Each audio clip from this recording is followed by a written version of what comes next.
of Patch Notes podcast here.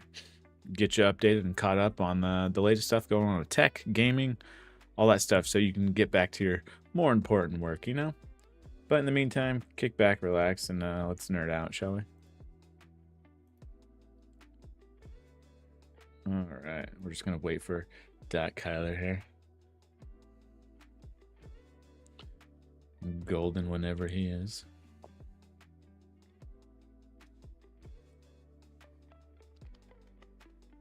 Other than that, I hope your guys' Friday is going fantastic so far.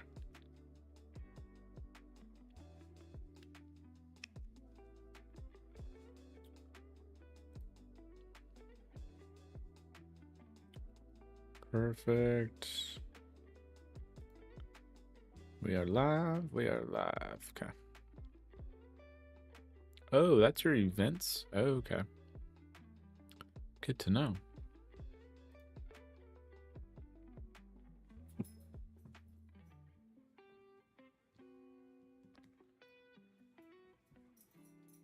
You good, Dad? You good? You good? Oh, my goodness.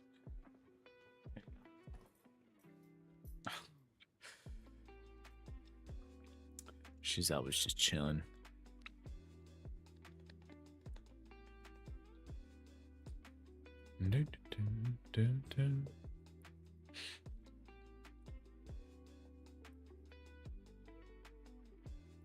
Ooh, what am I most excited for this week?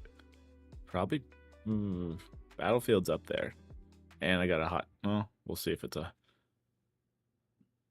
spicy take for GTA 6, but we'll see.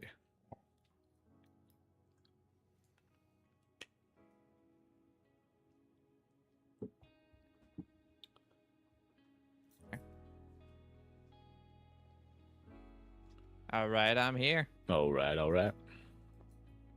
Pulling up your stream so we can see the see that there wheel. That whale.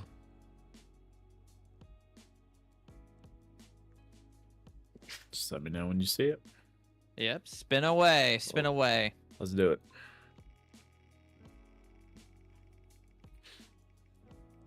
It's our first topic of the night. Ah, that AI boss. Let's go. Perfect. Oh, interesting. All right. Let me check that off. Just make sure it's off the wheel there. Okay. So many tabs this week. Let's see. Yeah. There we I go. don't think it's more than last week though. I don't think it's more than last week. It's not, no. So this is this is actually kind of old news. This came out in January, at the beginning of January. So old. But I actually just a month old, yeah. But I actually just came across this this last week because Nvidia's ACE AI models are gonna start creating autonomous characters in games. But the one that really caught my eye was, if you scroll down the page a little bit, I believe it's right here. Nvidia ACE powers first AI boss in Mir 5. I actually don't know what Mir 5 is. I assume it's a game.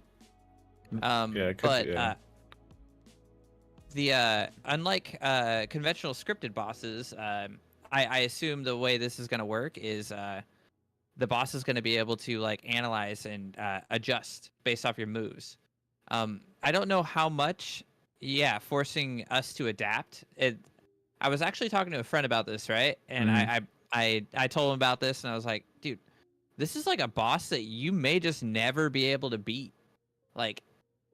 Depending on how smart they allow this AI to be, and how adaptable. If they allow it to remember, this could just be a boss that you're never able to beat.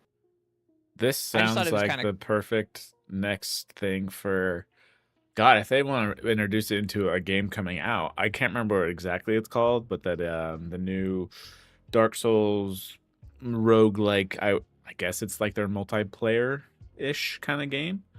This would be a perfect implementation for that, because those guys always want a challenge, hence they're playing that in the first place. Those bosses alone are going to be a challenge, but if they're always adapting, good God. Like there's known I players that just help you out because they're like, oh, I know the rhythm of this boss. Like you just got to mhm. do it this way. But as soon as they know that and just that one alteration of like, oh shit, I haven't seen that before. It's like, all right, you yourself have to adapt too, which some people are just gonna love the shit out of that. Yeah, this could entirely change the way you play games. Like so like currently Elden Ring, you bring up like people like let me solo her that Yep. will come in and take care of the boss for you. With it, if this like became like implemented like more um more widely, uh it won't be as easy. It won't be nearly as easy, and this is going to cause I don't know, man. It actually kind of scares me. I think it'd be scarier in a I guess your terms of maybe a live service versus like a single player game, because then that's tailored towards you. But I can't Mhm. imagine if it was more of a live service thing where it's like somebody out there is almost in a sense kind of screwing it up for the rest of the class because you got, let me Yeah. solo her kind of thing, just Yeah. going at it. And it's like, all right, at that point, it comes like, that's your boss. Like you kind of almost, I don't know, ruin this game for the You rest own of that us. boss. Yeah, like that's yours. Yeah. You're the only one that could handle it. Unless it would be kind of cool. Um, Again, I feel like it would have to be a live service or a big like MMO kind of thing or something where it Oh, has wow. multiple people. Solo that hoe, exactly. uh, um, but that way the AI kind of itself gets off guard. Because Yeah, like there's got to be two overwhelmed pieces. almost. But that would be kind of cool because I don't know. Then at that point, you kind of have that camaraderie where you're like, "Fuck this bot, let's get it."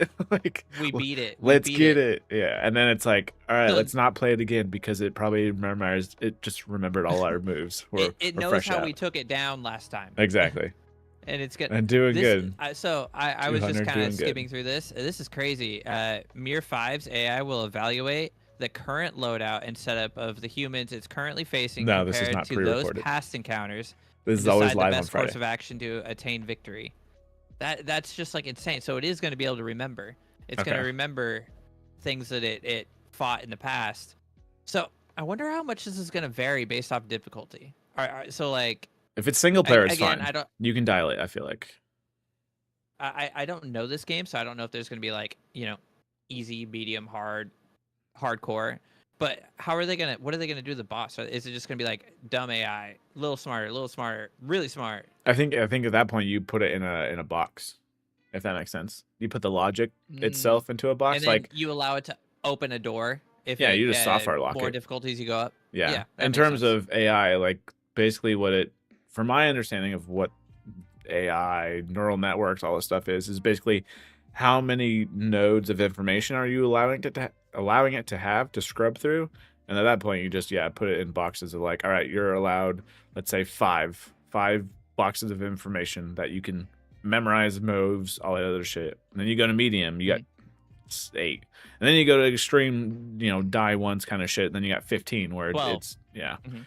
So I could see where they software lock it So in terms of difficulty like that, but so with difficulty, you think it'll software lock memorization of encounters as well as like just difficulty of analyzation in a way to achieve victory? I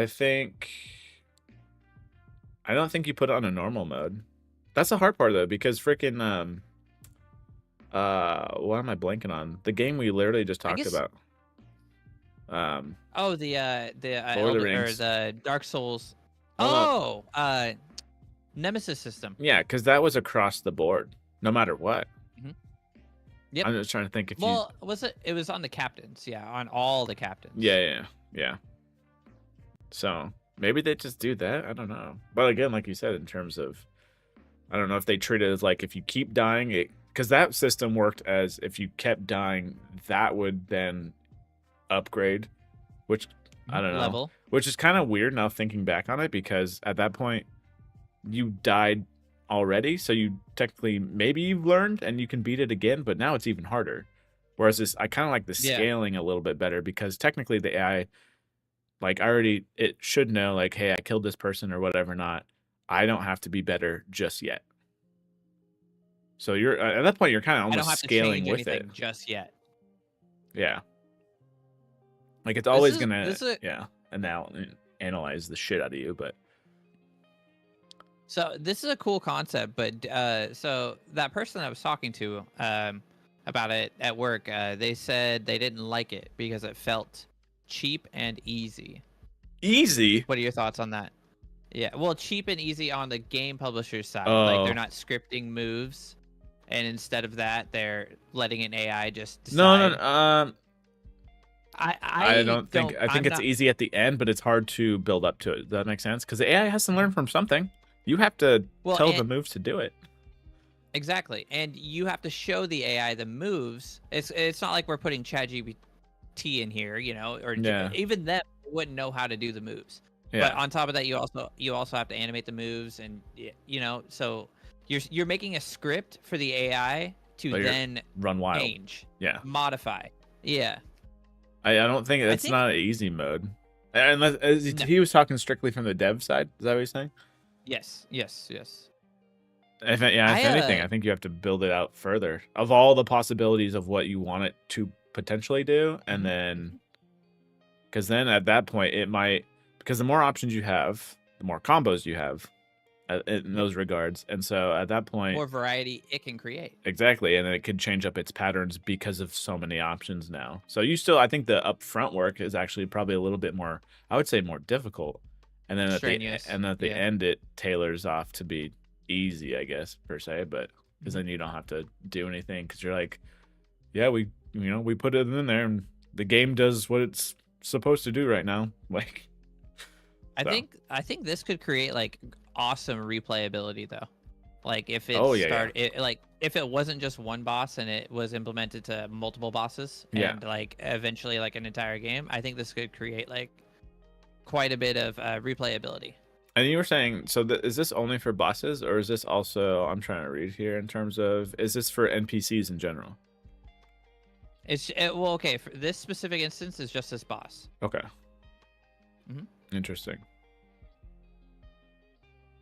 Yeah, because that is but they are so if you scroll up, you can see that they are implementing like Blade Point PC AI companion and like Naraka Blade Point AI companions, and PUBG introduces co-playable character. I'm not entirely, but the one that I was the most interested in was the boss. Yeah. But I do believe that they're going to implement it to more aspects of the game. Human AI players. PUBG, I almost see it being, especially being a battle royale. Is that just more of there's bot lobbies, if that makes sense?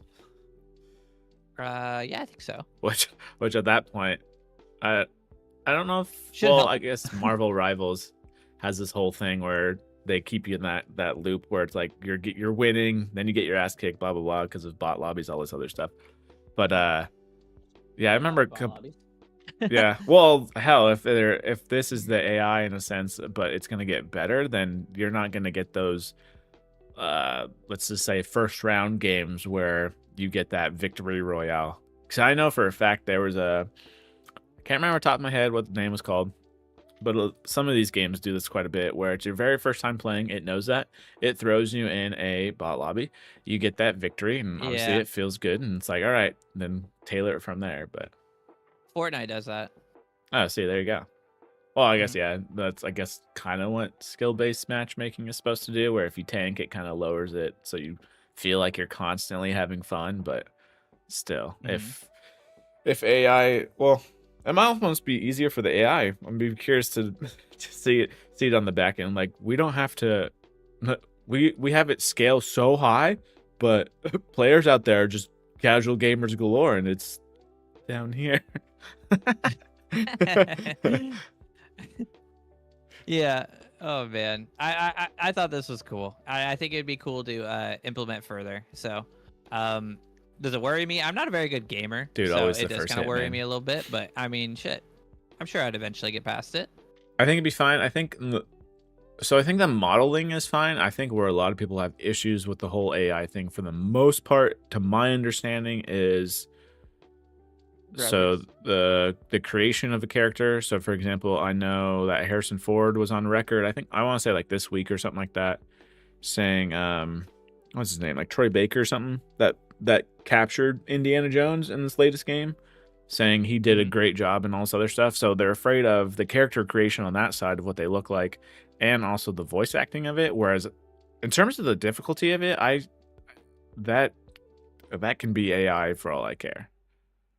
Yeah, that doesn't matter. No, because then at that point, the dev can tweak it however they want to.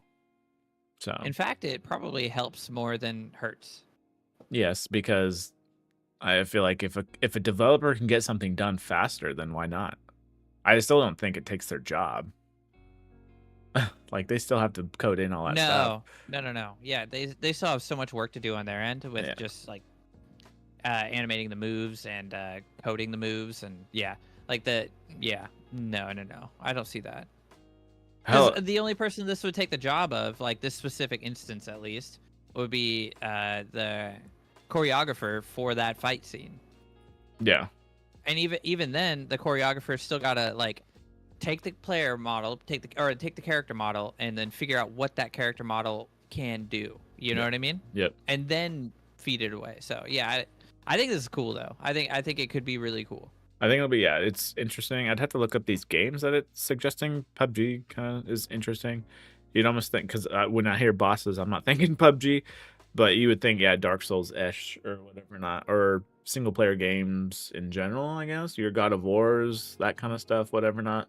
That would be kind of interesting to have its own difficulty level, or if it's that whole scalability thing where you just end up playing the game and it just scales to, it notices you keep dying a lot, so it's like, all right, scale it down. All right, he's doing pretty good, scale it back up. So that way it's always with you.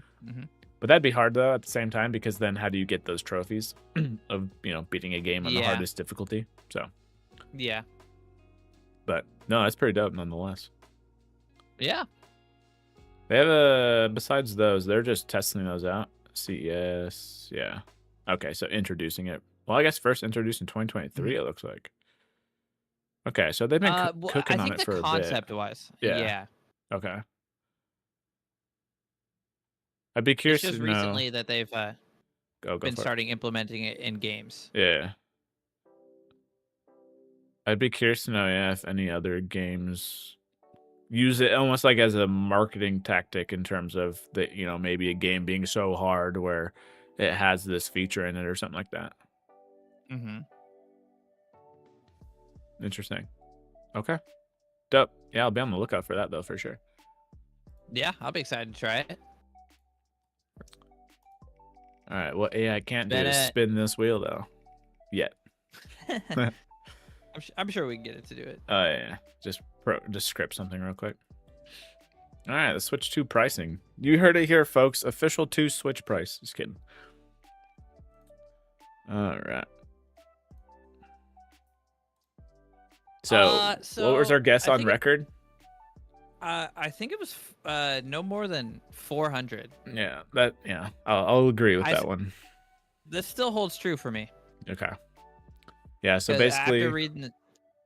let's see. I was gonna say, so basically Switch 2 price considering affordability because of what do we got? Japan's economy for the most part. Yeah, Japan's increased inflation rate, has to consider the exchange rate, the environment itself, all that stuff. Plus the original Switch launching in 2017. So I think they take even a bigger loss because of the Japanese economy not being in the greatest spot as where they would want it to be, I guess, in order to get possibly a higher price tag on it. Well, and reading through this article, it definitely sounds like they know what we expect from Nintendo and its pricing, which they should. Or at least, that's what we should expect in a sense. We shouldn't. I don't see Nintendo throwing. Have they ever thrown? I don't think they've ever thrown a hard, curveball kind of thing in terms of like the PS3 and the Xbox One ever did. Was the Wii U a curveball? I don't think so, because everyone had that console because it was like what, $250. I think it was pretty cheap, wasn't it? Yeah. Let's see here. Also, they're talking about how they're gonna deal with freaking, I guess, bots for the most part. It was 300. Okay. Yeah, it was $300. I my thought would have been that would have been the only console that like kind of like was a curveball because it wasn't a very good console. It was kind of ass. Well, not the so the Wii U, you mean? Is that not what I said? Oh, I thought you said the Wii. Sorry. Oh, totally meant no, totally meant Wii U. That it was $300 when it launched. See, it was such ass, you garbage. confused it. The Wii was awesome. Yeah. I have like 3 of them. Yeah, so if anything, I don't see this being above 4. No, and like I think they stated it here too. Our customers expect the affordability that our customers expect from Nintendo products. So it really makes me think that they're going to be like very price conscious when they price this, because they know that if they don't price it correctly, the moms out there and the dads out there won't buy it for their kids. Yes, and not only that, but I feel like Nintendo, they kind of, which is good. They believe in their product, so at the same time, they don't put stuff on sale. So I feel like if you believe in it hard enough and you don't need to, then you shouldn't have to. Kind of thing. Go for it. Yeah. I mean, their Switch kind of doesn't go on sale, actually. They just add a game for holidays. True. But yeah, this will be interesting. We'll definitely know more. What do we got? April 2nd? I can't remember if they have an exact time frame per se, but they did confirm April 2nd to find out details. They didn't say what, obviously, but all right. Their comments, Carlo MD or DM says, my bet 349 or 399 euro. Oh, both of them being euro? Yeah. So what is that? Well, yeah, what's that USD then? 349, 399 euro. Oh, are you pulling it up? No, not yet. I'm just making an adjustment here real quick. Because not only that, but what I'm also thinking is, wow, if that's the case, what does this? Because they did report saying that $360 for 349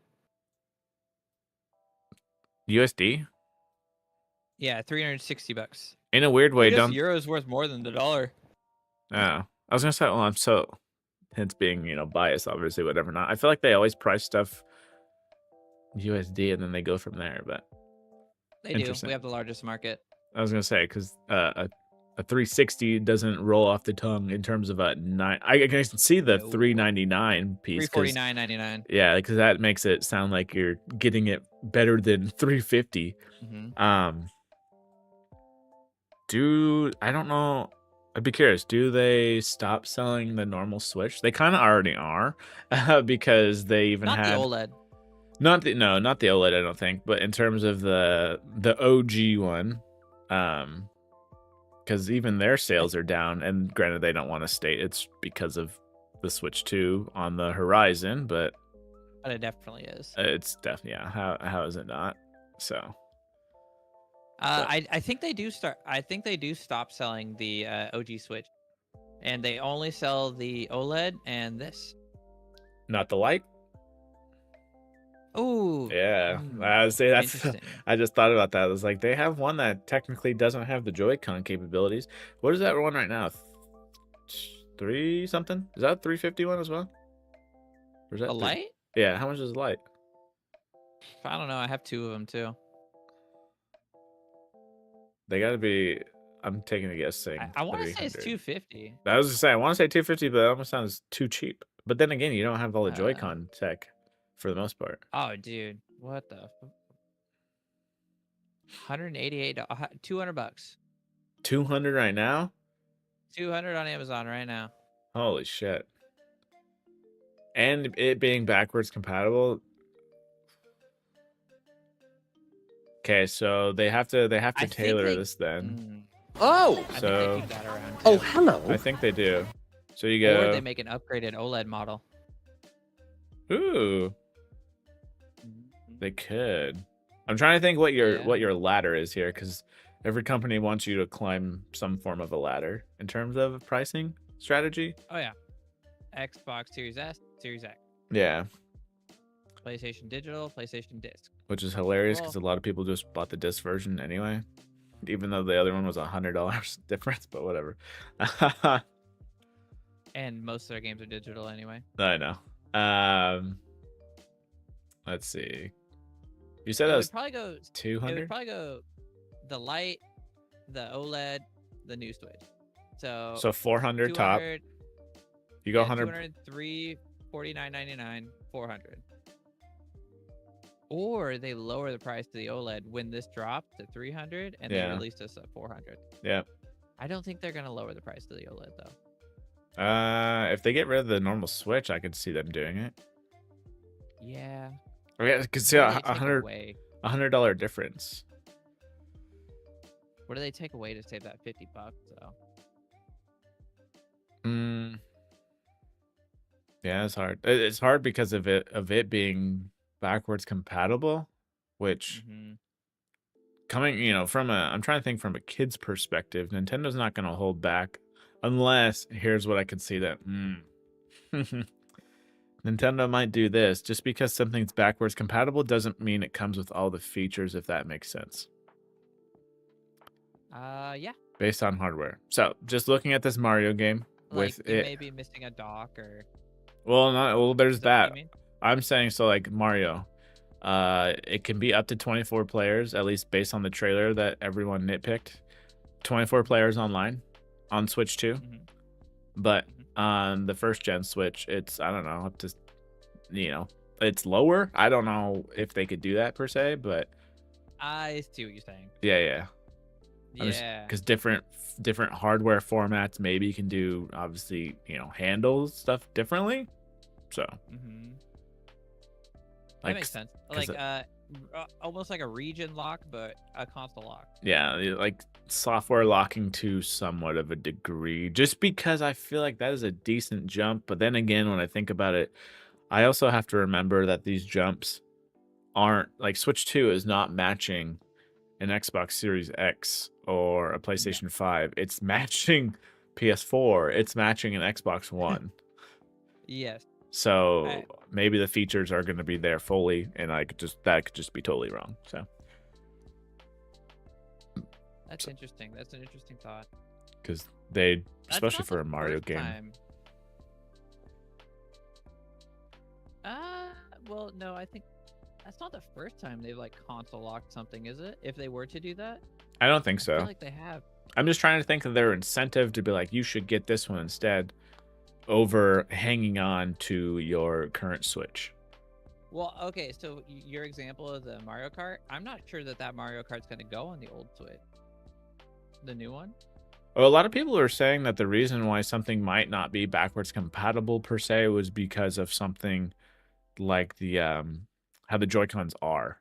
So these new ones, they have that like magnetic or whatever dock in the middle of them, whereas the old ones they slide onto something. So like if someone bought Joy-Con Fit or whatever it was called for the Switch, that's not going to work on your Switch 2 because the Joy-Cons don't work for that one. Yeah. So for the attachments and such. Yeah, so it's more of a hardware limitation versus a software thing. But so backwards compatible. I thought I was under the impression that there will be Switch 2 exclusive games. I thought backwards compatible was Switch 2 can just play Switch games, but not Switch can play Switch 2 games. Ooh, that is a good point. That is a good point. Yeah, because I don't know. I would assume, they would market it with the Switch 2 label on there. But, okay. You can always play backwards, but you can't play forward. That makes sense. So... I'm not sure. Interesting. That would be super interesting if they just treated the Switch though, like the Series S. Yeah. And like where it would get everything, but some things it will just do asked. It'll be asked. Maybe that's Nintendo's software lock right there. Is the game runs like shit. Yeah.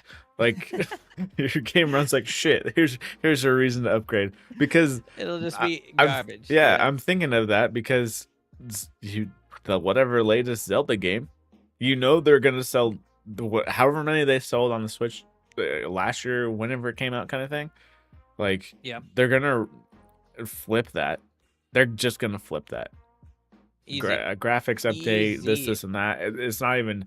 I Mhm. really hope they don't even call it a remaster.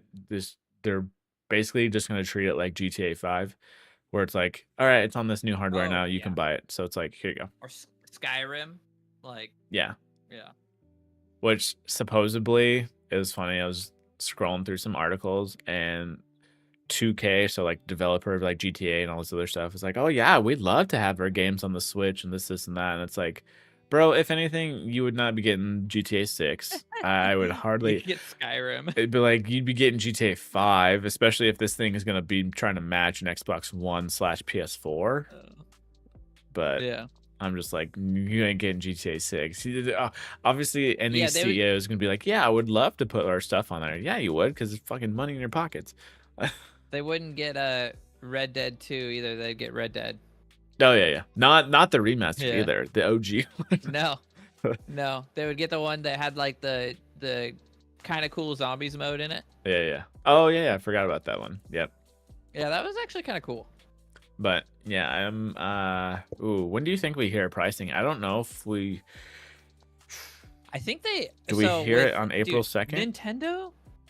Yeah, I think so. Because Nintendo is really good at like not fessing up to anything, not announcing anything until they're very close to ready to release it. So I do think we hear the True. price on April 2nd. Because they're like they're very tight-lipped until they're like, okay, yep, we're ready to go. True. And then so I think we'll hear the pricing April 2nd and it'll be a June launch. I don't think it'll be June. I think it'll be, because it's got to be after whenever their, I guess, tour dates are, if that makes sense. That's a good point. Because they're gonna have that tour date, build up hype, and then I'm thinking whatever's after that, because they're hitting that holiday window. Because I think they're the only. You thinking like September then? Yeah. September, October, probably. Yeah. Oh, your kids are back in school. Here, this little. I forgot about the. This will keep them occupied. Homework. Big middle finger to Yeah. homework. Like. Here you go. Switch. The only thing that can compete in a weird way with GTA 6 would be the Switch 2 releasing within the same like month. That's about it. Oh yeah. So yeah. that is about it. But yeah, I'm 100% with you though in terms of $400 and then the pricing tier going down from there. I don't see it being the good old $399, but I don't see it being above 400. So do you think do you think with this generation of Switch, they're going to take some like potential advice they heard from the first generation of Switch and make it so I think this is a failure of the design of the first generation Switch why they couldn't do this. But there was always this idea of the dock being able to make the Switch more powerful. Do you think they're going to take that into consideration, or do you think they did take that into consideration when designing this one? Like, hey, eventually we can get a dock that has some sort of built-in GPU that can then power the Switch to play at 4K or like, higher refresh rates and such. See, that one's hard because I think they're more focused on the Switch itself, which is as good of an idea as that is. I feel like they're just using this as like their like Samsung Dex kind of system. Because I don't, besides it charging it per se, I don't think it gives it, even with it directly plugged in, I don't think it gives it a boost in performance. No, that's not what I'm saying. But like designing a future dock, like they release the Switch and then 3 years later they're like, okay, now we have this new dock that can like make it has increased processing power built into it that will then increase your ability to play at higher resolutions or higher frame rates. All right, Nintendo, don't patent this, even though you probably already got it in the works. So I think they're really focused on the portability of it. So I feel like their bread and butter is definitely going to be the screen. Basically, that's what it is, the screen. But if they were to ever do a dock that helps it just a little bit for a certain game, maybe, or something like that, just boosts it for open world, kind of whatever. Like N64 with that Donkey Kong game. And that is why, my friend, you're gonna be calling this the expansion dock. I fucking love it. We were thinking the same thing. Exactly. So you call it the expansion dock, it boosts its frames just a little bit more, and you can Yep. bam, welcome to And Donkey you play Kong it 4K 64 fluidly. remastered. Yeah. So Oh, dude. I think So I think if they do it, they do that. I think it's a really cool idea. You know, I've heard it a lot, but I don't know that I see Nintendo doing that. Just mainly because like I think that would not be budget friendly, and like their Ooh, target is true. budget friendly. You know what I mean? I think it'd be super cool though. Like overall, like that's something I could more see like Sony or Xbox doing. Like having a plug-in external GPU because you know their consoles are fucking 600, 700 or whatever the fuck dollars. Yeah. Yeah, because these again are geared towards, hence a $400 Kids. max price tag. Yeah, so it'd be Mhm. kids. But I think it'd be super fucking cool though. It'd be super cool.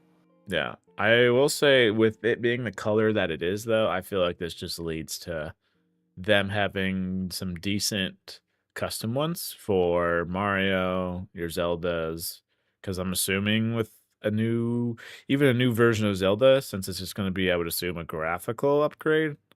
I could see them easily porting a skin onto the new one. I actually love the colors. It looks very clean. It does, and The subtle color around the joysticks and such. yeah, so the nod to the OG one without making it. I never felt like I was like, oh, you're playing a kid's toy based on the color of it, but it's just like I could see some people being, I guess, Oh yeah. weirded out by that. That's just them though. So I shell swap mine into like a see-through I was gonna green. I was gonna say, I feel like they're the ones missing out on, in a weird way. I feel like they're missing out on their own nostalgia, if that makes sense. Oh yeah. The atomic purples and the Uh-huh. I don't know all the names of all of them, but that one is like super nostalgic. The see-through purple, like come on. See-through purples. You could go through all your Game Boy colored colors. Oh, the ice blue N64 controllers that they had. Oh my god. Like the dark, yeah.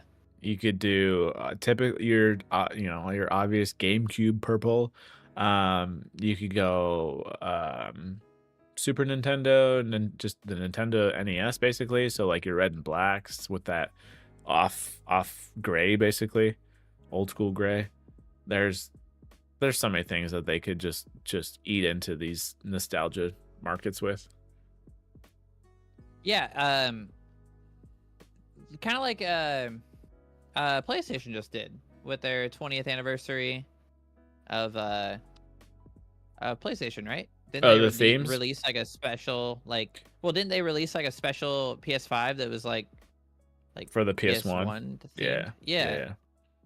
Yeah, so they do that. I feel like they only do it with the PS1. Yeah. They do it with that. They do it with the console because they obviously have the gray plates for it. And then they typically, do a controller with it. But yeah, Nintendo for I think they're allowing for some reason the third parties are hitting these nostalgia markets and they're just missing out on that.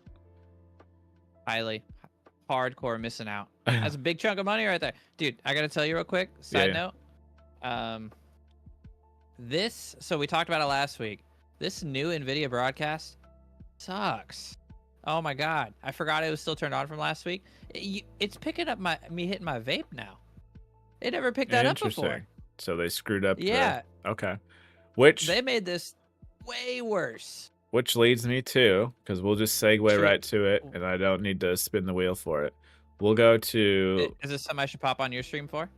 You're good. I don't have anything open. I can show you the usage of it, but we're gonna talk about the Elgato Wavelink 2 software that they just released. So a little background on this. So originally, I have the Wave 1, and anytime I plugged it into the Wavelink software, for some reason, every so often, knock on wood right now, I've been testing it for a few streams at this point, this 2.0 shit, and it's been golden. But the old one would somehow, I would say it'd be let's just say it's a crash. I don't know if it was with OBS while it was live, if it was the software itself, whatever or not, but it would then just have a piercing sound on the listener's end. And I was like, dude, I can't be doing that. because it would not only that, it would like shut my mic off. I'd have to like redo the source and OBS, this and that, and it was just a pain in the ass. So then that's when I went over to steelseries.gg because it basically Sonar. Yeah, so Sonar gives you Wavelink within itself for any mic, whether it be XLR, USB plugin, which is fantastic. Elgato could do the same thing if they really wanted to. But this software works with obviously Elgato mics, Wave 1, Neo, which is their $99 one, Wave 1 if you happen to get one that's older. And then their Stream Deck Plus, which allows you to plug in any XLR mic, and then you could then use the Wavelink software right here. The biggest thing I do like about this, though, is I don't have any EQs on this or anything like that. The only thing I have going on right now in this software, for the most part, is it's their new thing. Basically like Nvidia Broadcast. It's called Voice Focus. I have it set to about 90, so it's not too crushing on the voice, but I don't know if you'll be able to hear the background of when I turn this off. Just let me know if you can. Hold on. I'm going to pause my music. Okay, so right now as I'm talking, oh, I hear it. Yeah, you get the background, like that buzz, that faint buzz and whatever not going on. Just fan it focuses your voice. Yeah, fan noises, anything like that. So then once I turn this back on, then we're crystal clear. So we're good to go. Doesn't compress too much either. Yeah, and it's been phenomenal these past few streams, anything like that. Super easy to use, so definitely, yeah, highly recommend if you have a Wave mic or the Neo, or hell, even the Stream Deck Plus with an XLR cable. Check out this software for sure. It was very easy to route and all that good stuff, and the voice focus alone is phenomenal. So Nvidia, I don't know why you screwed it up, but I wonder if you could backtrack that update in a sense. Yeah, I'm gonna look and see if I can get. Well, actually, I'm just gonna switch back to Sonar. The only reason I swapped initially was to try it. So. Oh, there you go. Okay. Yeah, it's so dumb. They made it so much worse. Which is so weird. It's crazy. Because I even tried it before. I think this came out like a few days ago, basically.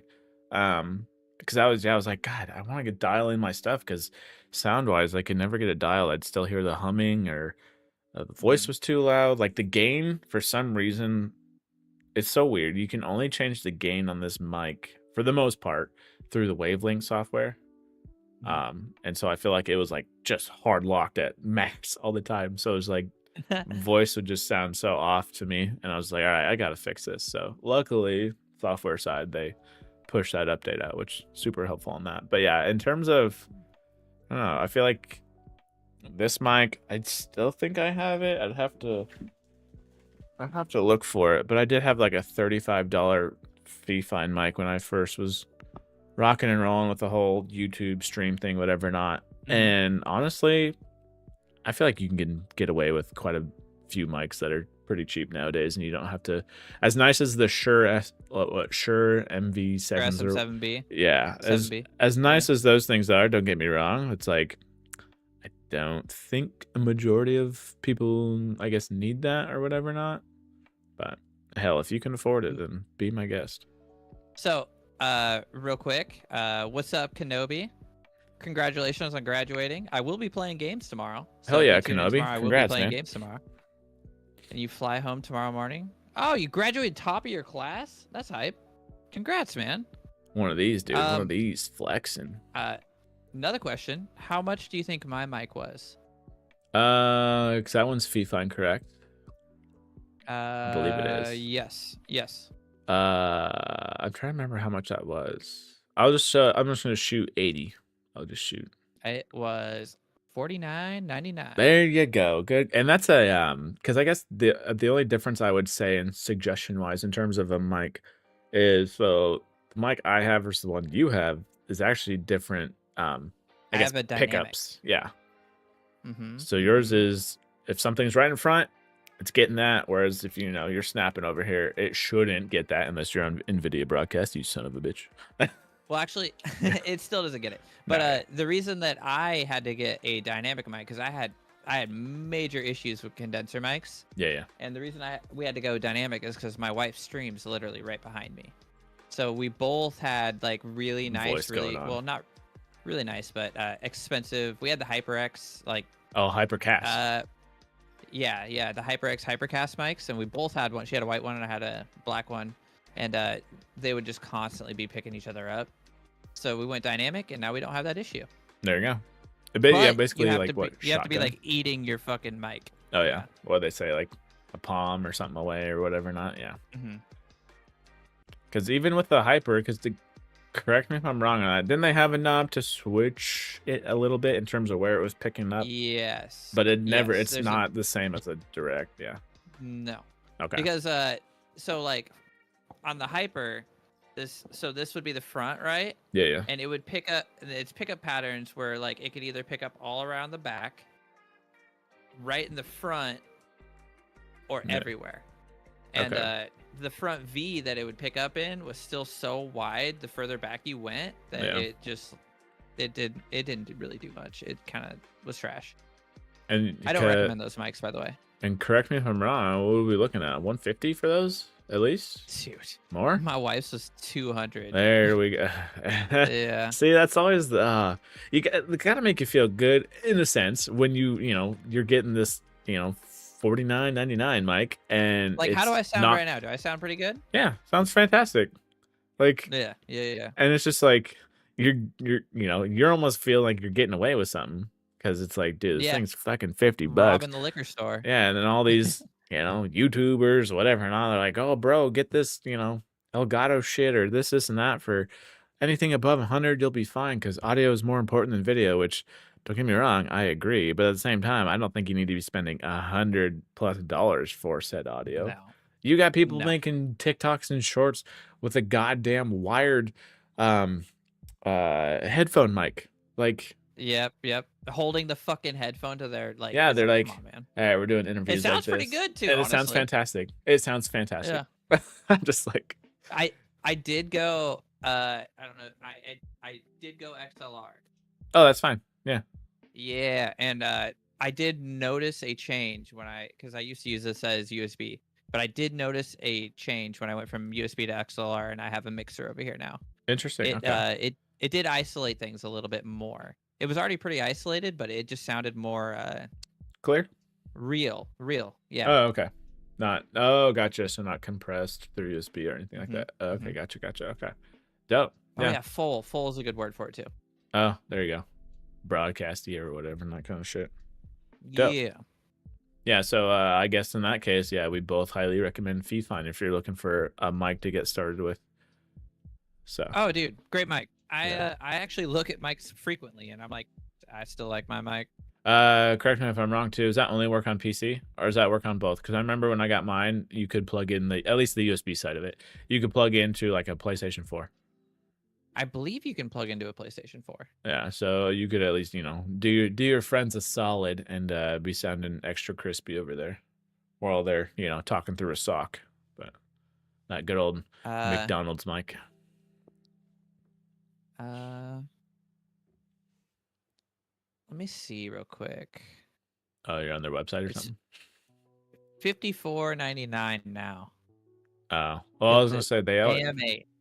They usually they hit pretty well on your typical Black Fridays and whatnot. USB PC gaming mic, yeah. So I don't see it for console. Oh wait, it is suggested to connect the mic to a USB-A port of the back of PS5 console. There you go. PS5 console. Cool. There you go. You sounded real good. Real good. Did it come with a like a tripod-ish kind of stand or something? Or would you have to buy that? So the bundle I bought came with an arm. Oh, okay. Gotcha. Did it come with Did it come with a stand? Yes, it did. It was like a round base. Yep.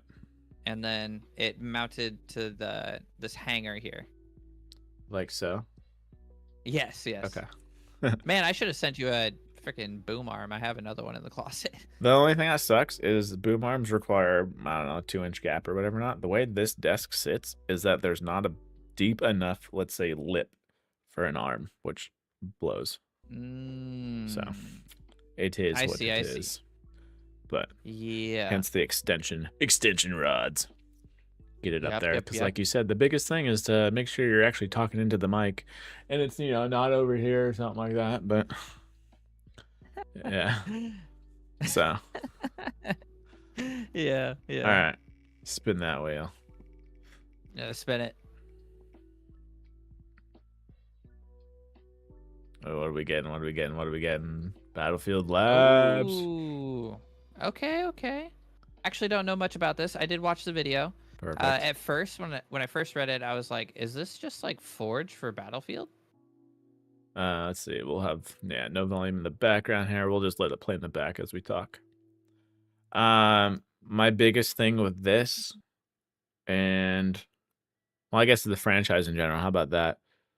Is that technically somehow, if this goes wrong, are we the ones to blame? Yeah, probably. Because at this point, with Battlefield Labs, what it basically is Battlefield's version of early access. Is the vibes I'm kind of getting with it. I signed up for it. I don't know. The hard part with that kind of stuff is that depending on the publisher, some let you stream it, some don't, because they don't want that stuff out in the wild just yet. But I think Battlefield will let you stream it, but I think they would too. With it being they need good publicity, honestly. They do. And with it being that's the hard part though, because with it being this early access in a sense, like you gotta hope that people don't, that might be someone's maybe first impression, even though someone, on YouTube or whatever not says, yo, this is early access. Super duper early. Yeah, this is like we just running around in here just shooting shit and like we're just fucking around checking physics. Yeah, my standards bar is down here right now, whereas 1.0 release should be up here or something like that. But the thing I'm actually excited for the most out of it, despite it being early access, because I don't think we get fully released games for the most part anymore, is the head person in charge of Battlefield. At least, granted, they're split up in like 4 studios, in charge of at least one of the studios.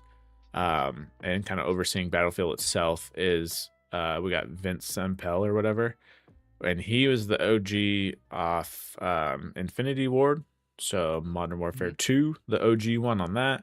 Obviously Respawn, which made Titanfall, spun off all that stuff into Apex, all that stuff. But I think Apex was actually didn't know that. Yeah, I think Apex was, and I want to say almost Titanfall was released maybe before he was gone, I want to say. But he's got FPS background. How about that? So I have faith in what he's doing there. The funny thing is, have you seen gameplay of the finals at all or anything like that? That game. The finals. Yeah. Did you play it? I did briefly. Yeah. I think I saw you play it briefly. Let me see if I can find some. If you streamed it. Finals gameplay.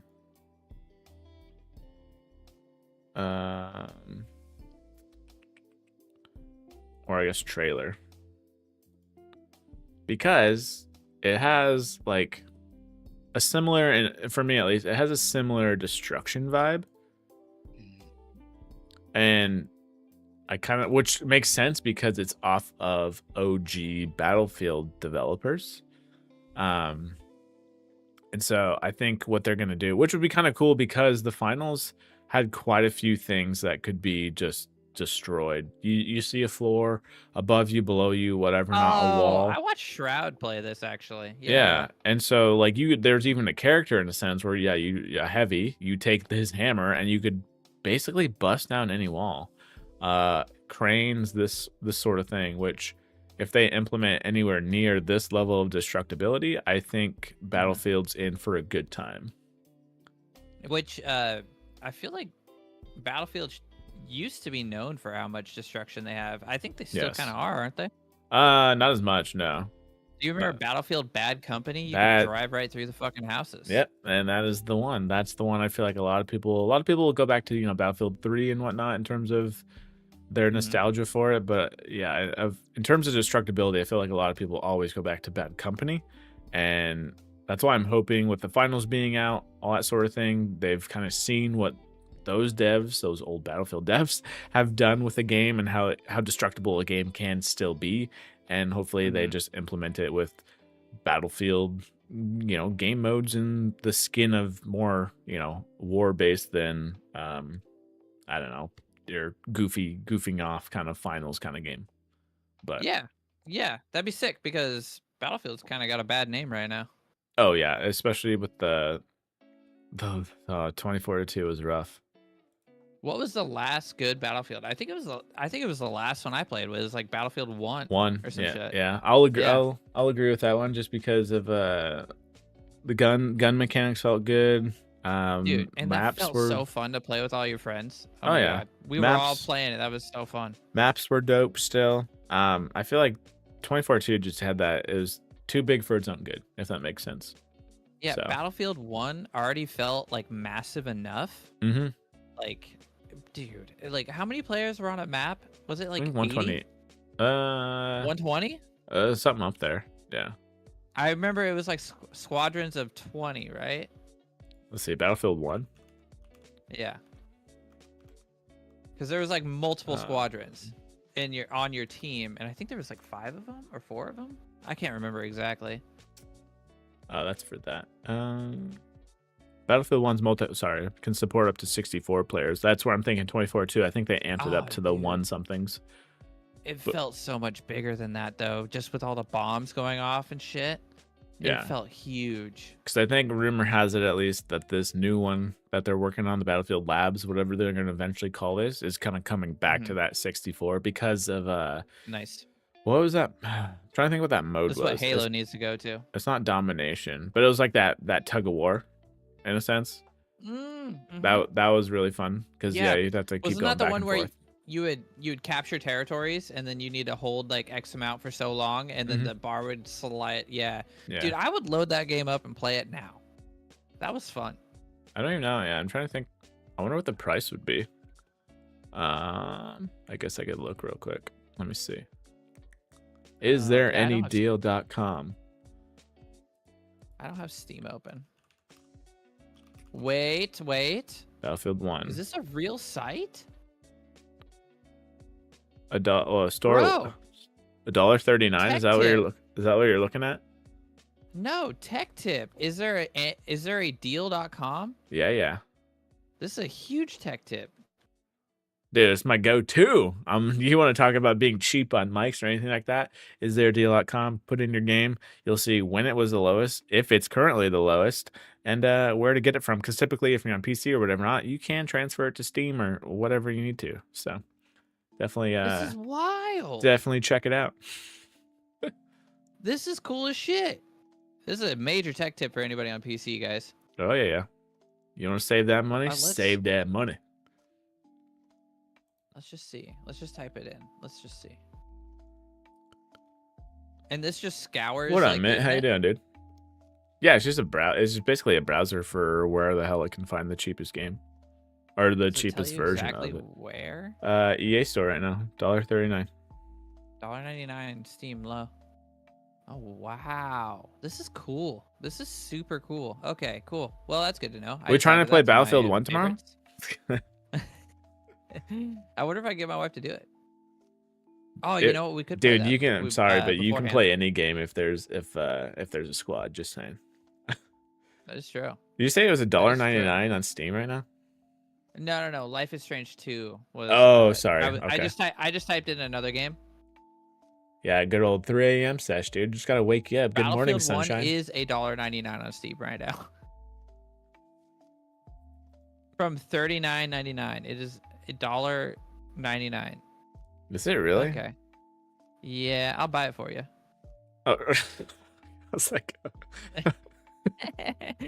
I got you. Don't worry about it.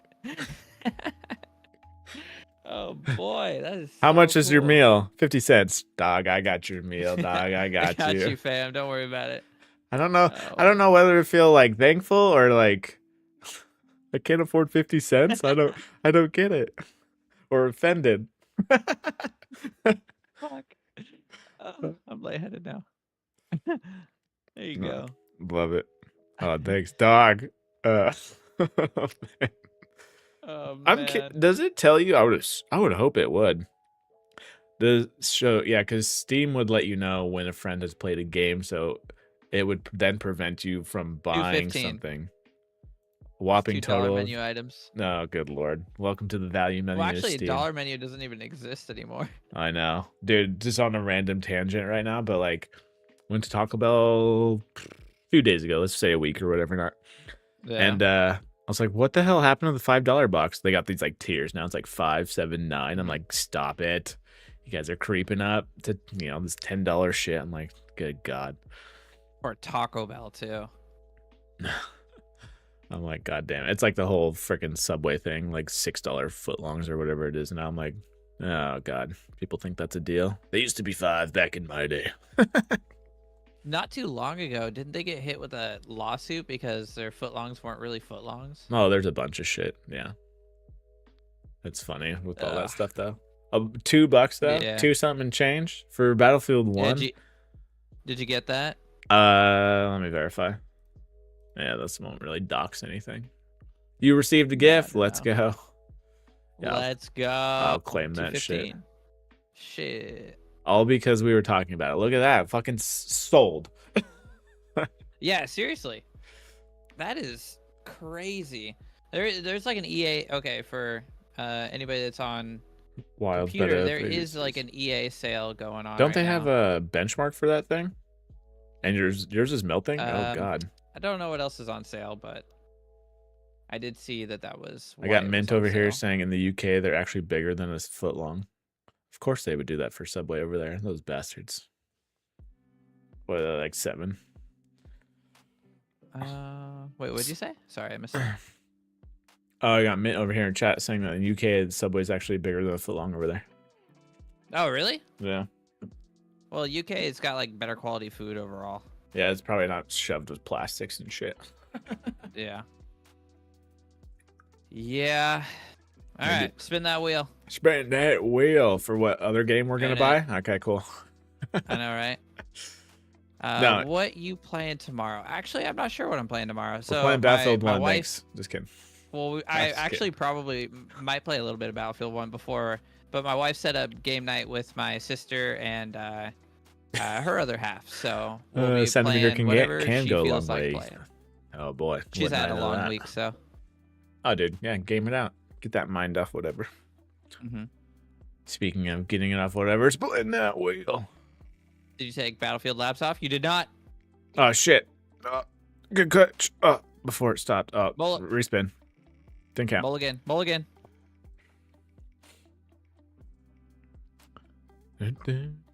Ooh. Ooh. This is hype. Oh. There you go. Either one.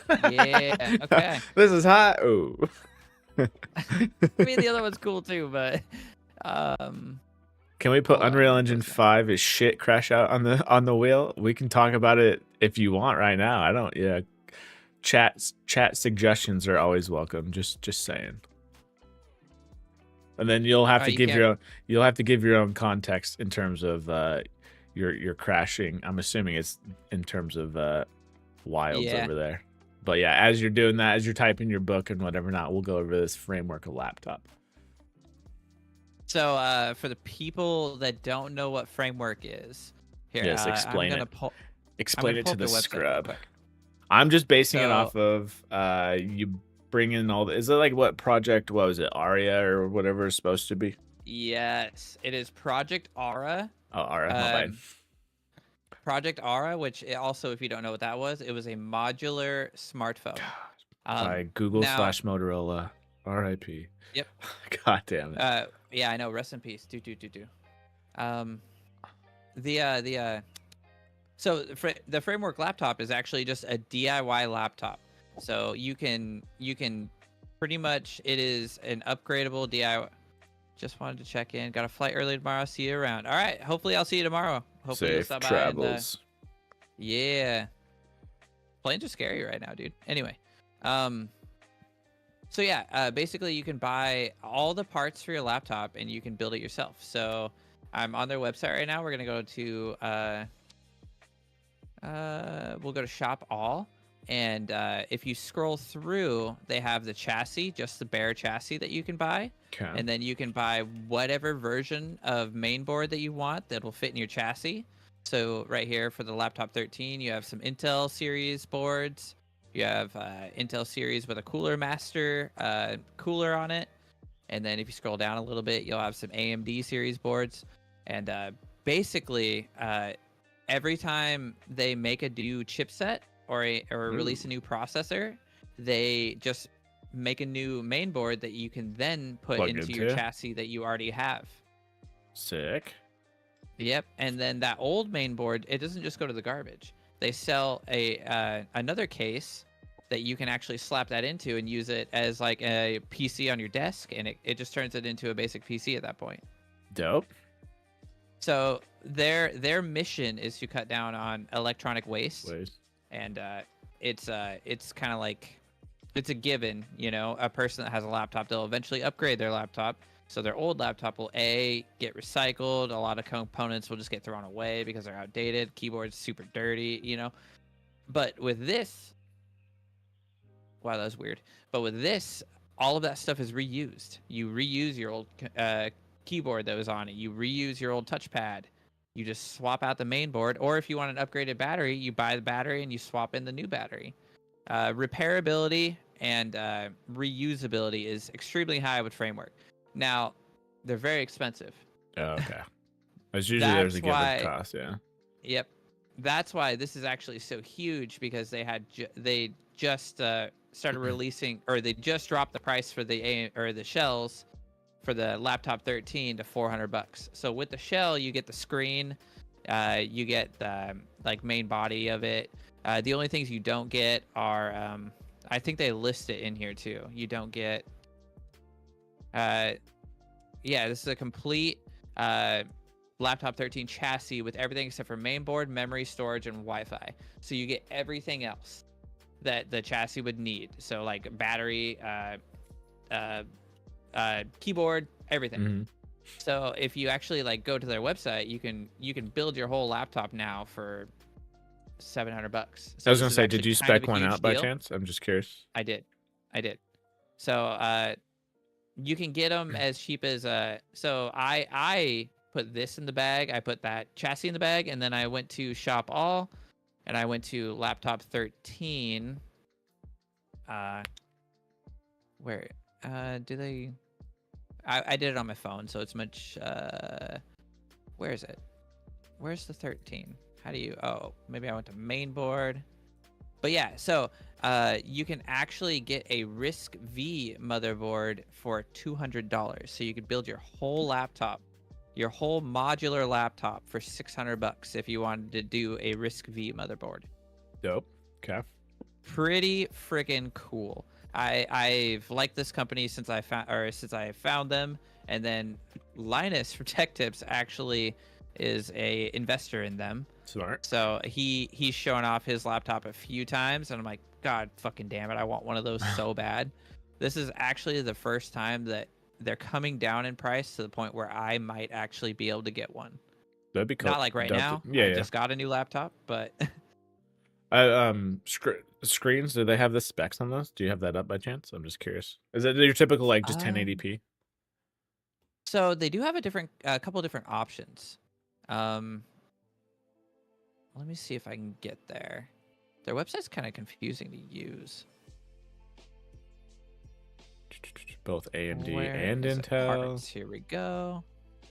So they got 2.8K display for the 13.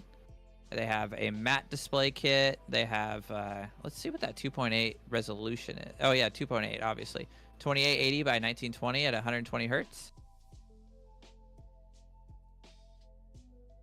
And they also, if I remember correctly, they also started offering, I think it's only in the laptop 16, but they have a gaming option. So your main board can either have like a GPU built into it, if I remember correctly, or there's like a GPU that you slot onto the back. This is dope. super cool. They give you a discount for sending stuff in? I'm just curious in terms of, let's say, I don't know, I just want a trade-in program instead of maybe reusing it, if that makes sense, and like having a second one. So I if don't you know were to why. 1 sec, if you're doorbell ring. I don't know. I'm not being too loud. Let me check it out. You're good. You're good.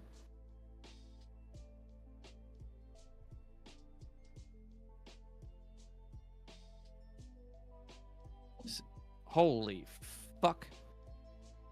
I don't know what that was, but that was loud.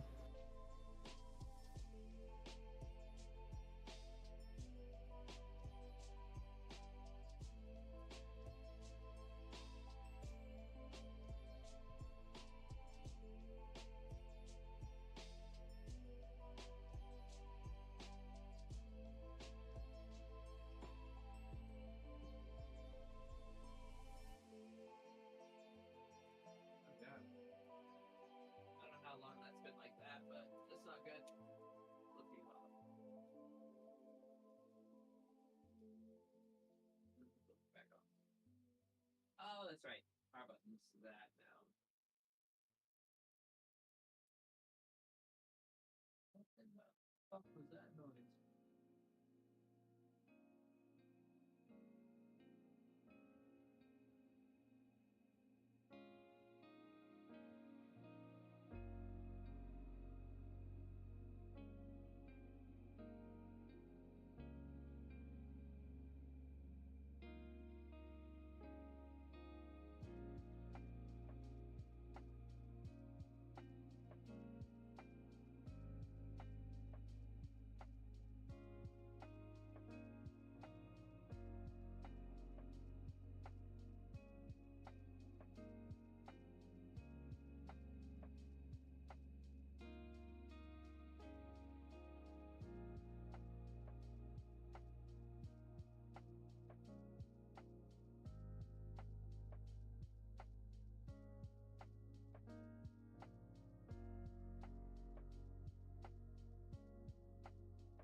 There we go.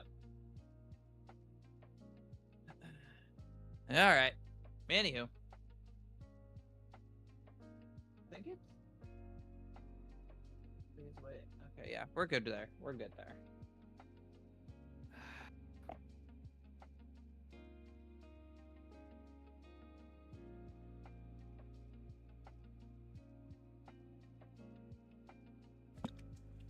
Good sir, would you like to go to church real quick with me? Just kidding. Sure. That's what that was about. Goddamn, the hustle on those guys. I will say that. Yeah, they grind too, and they don't like to take no for an answer. Say kickbots. You thought you guys were fucking grinding. Yeah, get on a different level. Right after you left, I heard like a loud ass fucking noise too, and I was like, "What the hell?" So I had to get up and walk away too. There you go. No, this looks dope though.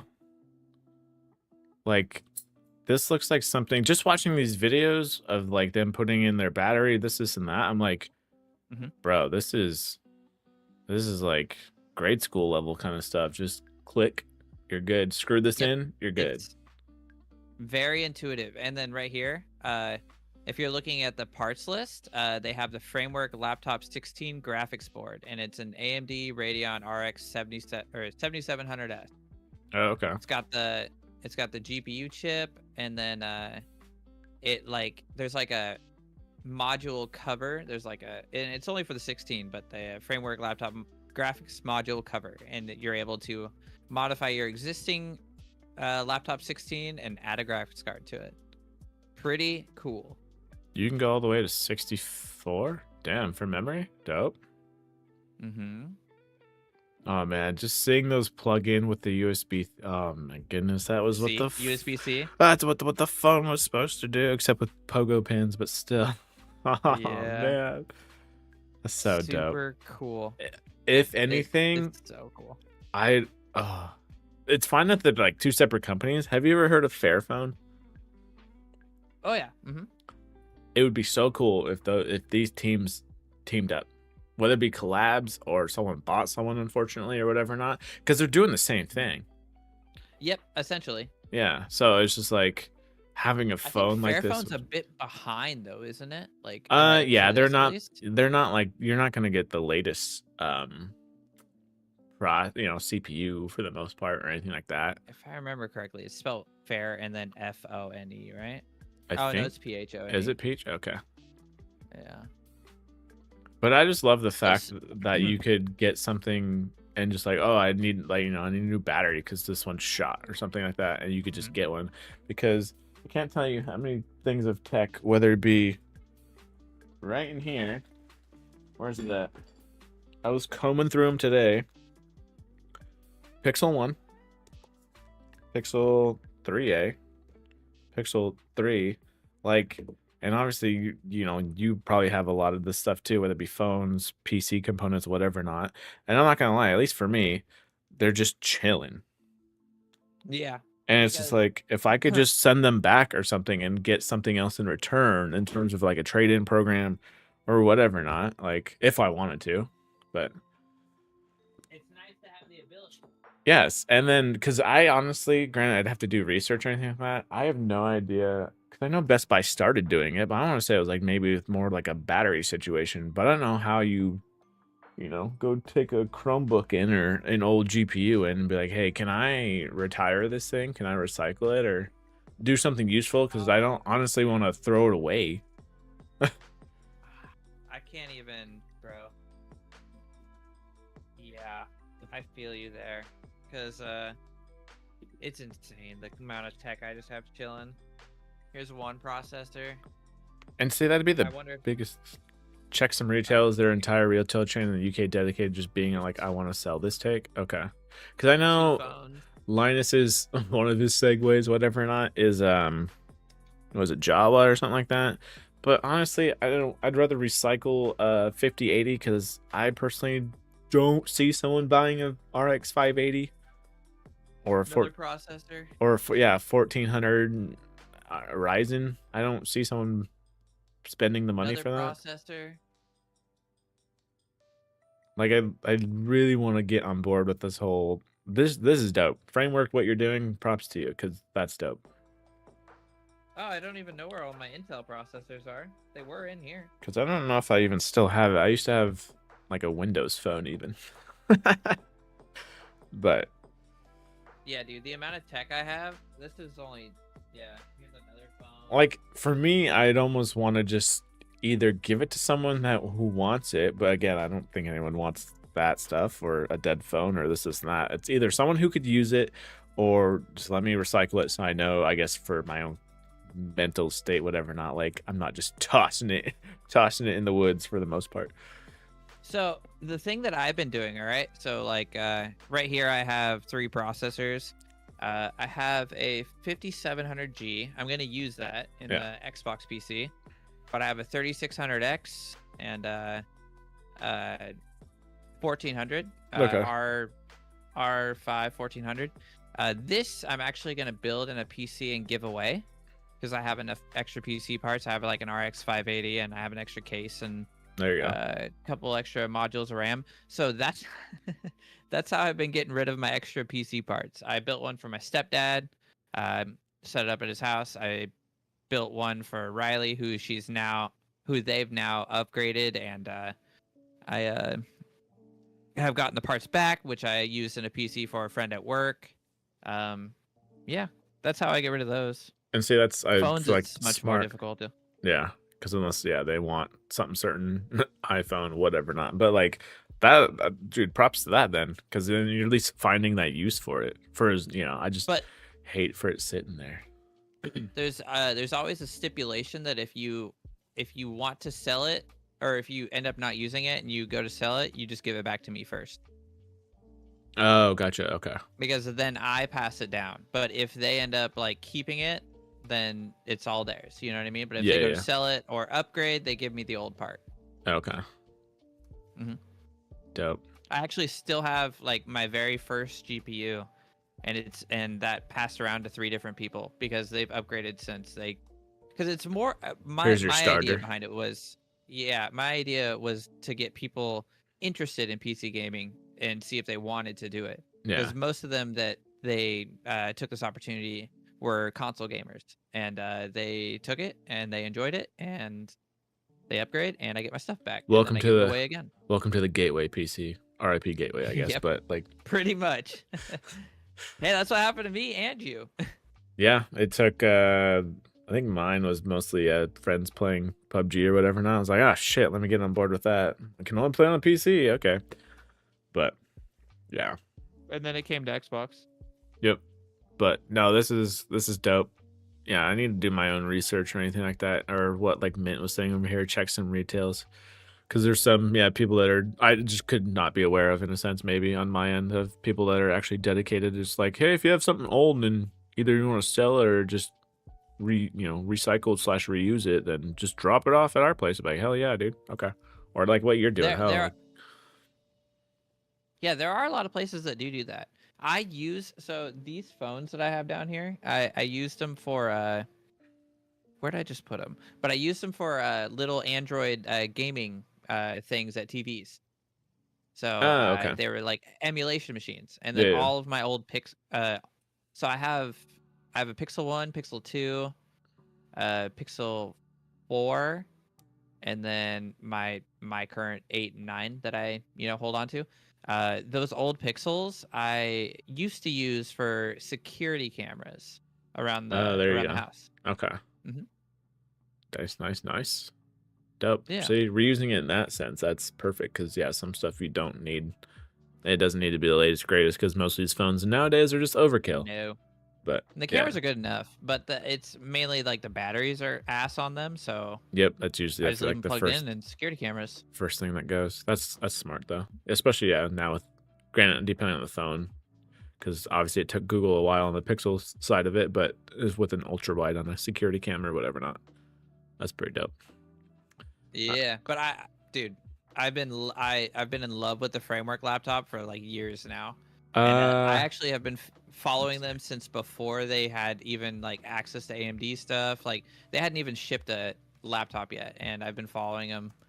And I'm glad that they are like actually doing well enough that they're able to lower the price of this chassis, to almost affordable for someone like me. That sounds still be very hard. Dope. But if I were to do a laptop again, I'd just literally just save this as a bookmark.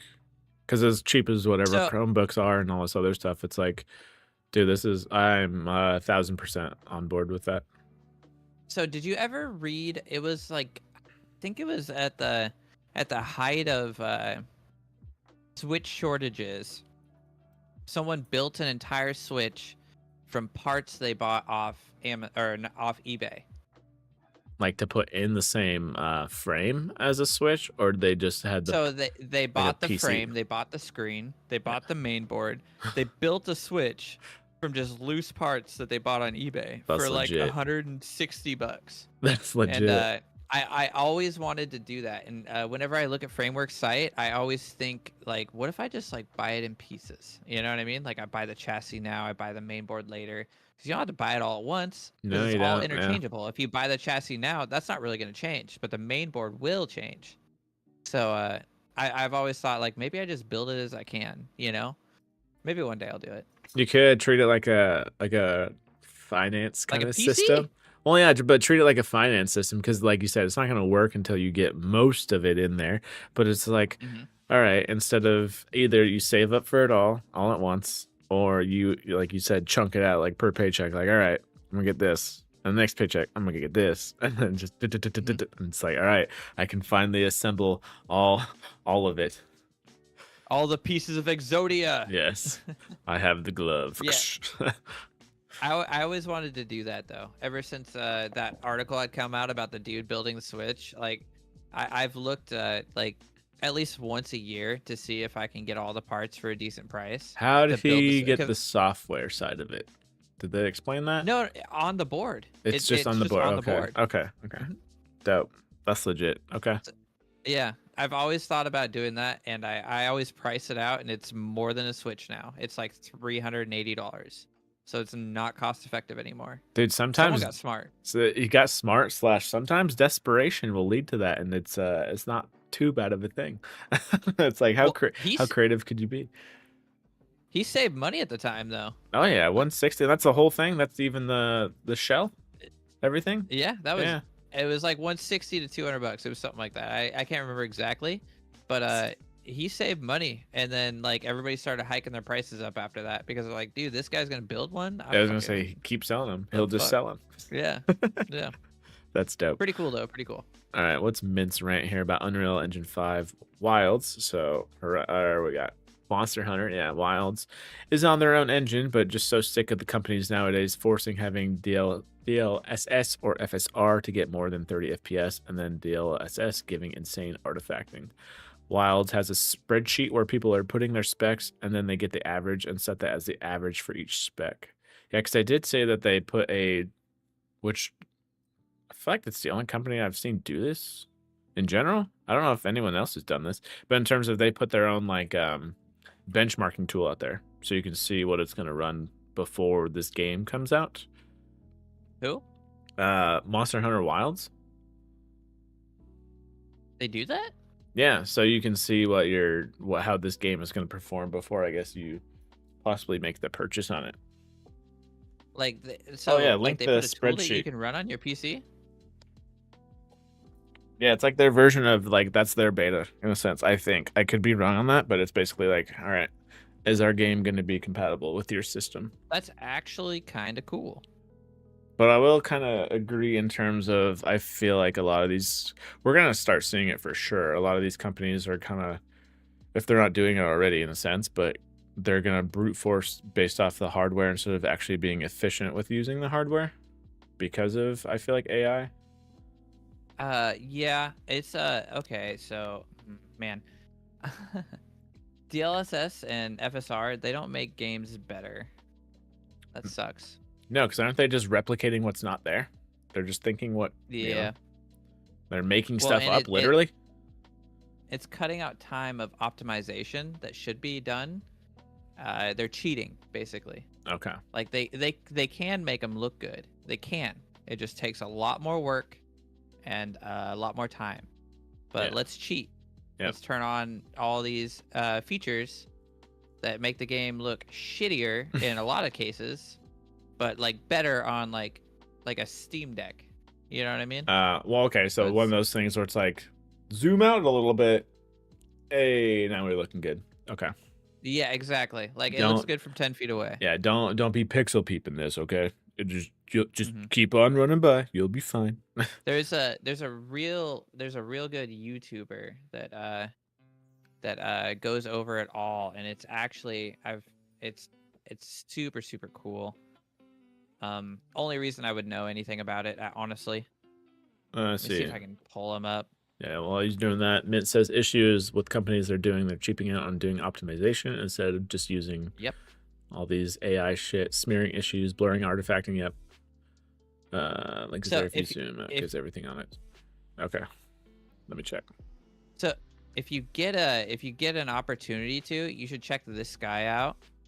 I'm gonna share him to you in Discord, but he very thoroughly goes over why we're like experiencing a downfall of games right now and fake optimization with this DLSS and FSR, and how it's actually in most cases making our shit run worse.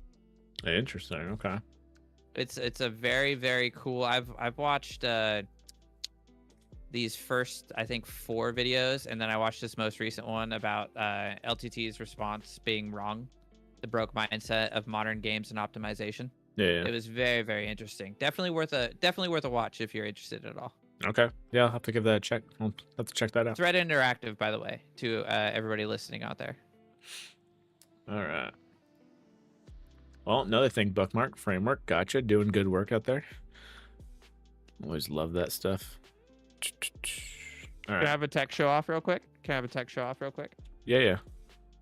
We'll pause for a second. I'm going to show off a little bit of tech that I've gotten recently. Yep. Do it. Tech Flex. Live Tech Flex.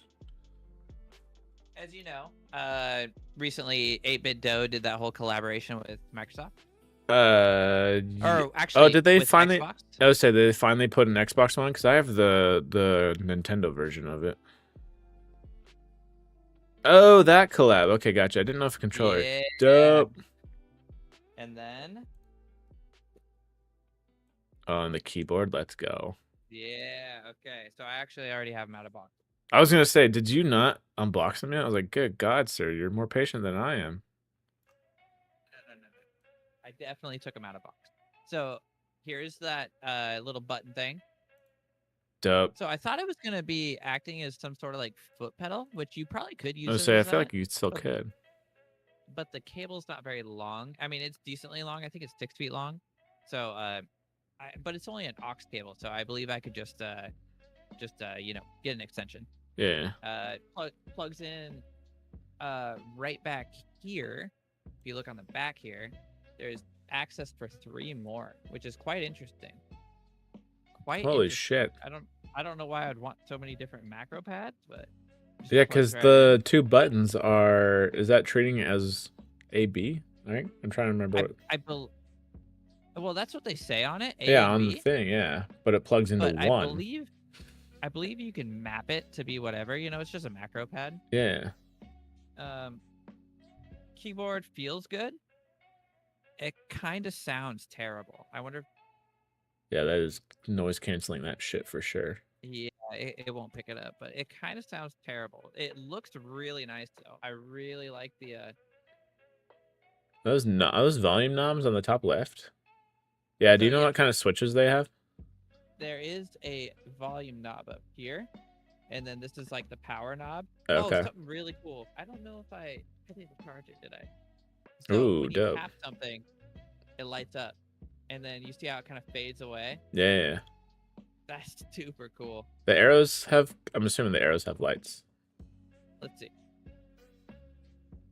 They do, but it's very very subtle. faint. Okay. Yeah, very, very subtle. The color kind of washes it out.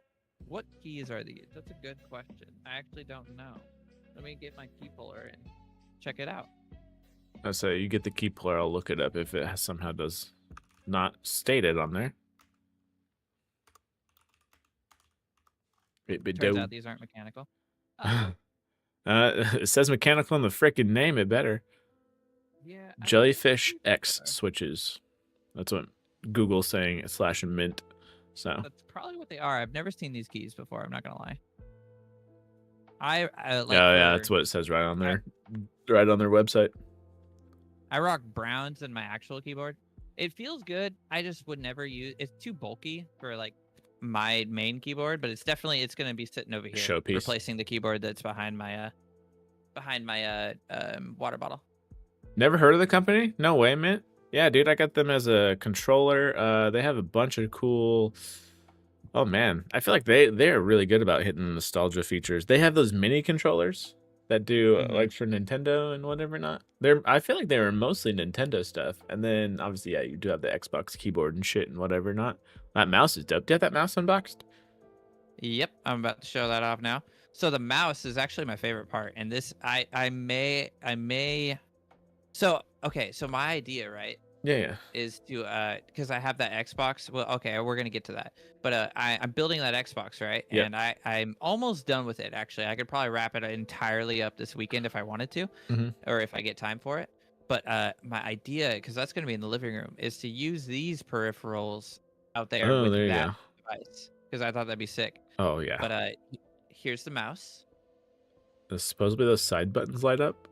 Is that right? Or is that just the marketing being marketing? Haven't turned it on yet. Okay. Let's try it, right? We'll see together. Oh, it might have to be paired with something, huh? Hold on. If I go to 2.4, will it stop blinking? If they do light up, hold on. Let me just plug it in. I'll just plug it in. So. I'm trying to see if the website even states anything about the mouse. And of course, they're playing Halo. It is now paired. It is now paired. It is now acting as my mouse. So pushing buttons on this is scary. They do not light up. Okay. So it's just the marketing lighting, but that is still dope though. So the mouse is my favorite part, and I'll show you why. It comes with this dock, right? It comes with this dock, that it just magnetically attaches to.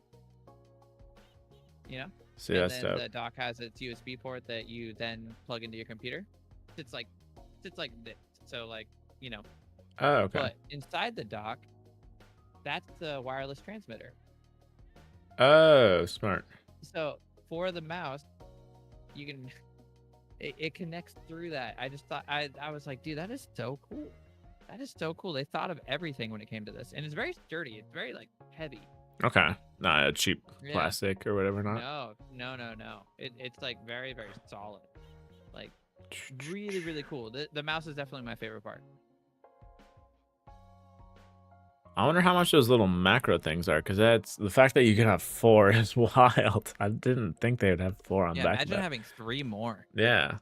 All right, are you ready to see the smallest GPU you've ever seen? Oh, good lord. Oh yeah, I like their software too. This is actually the GPU that's going to go into that Xbox. Xbox. Okay. Yeah.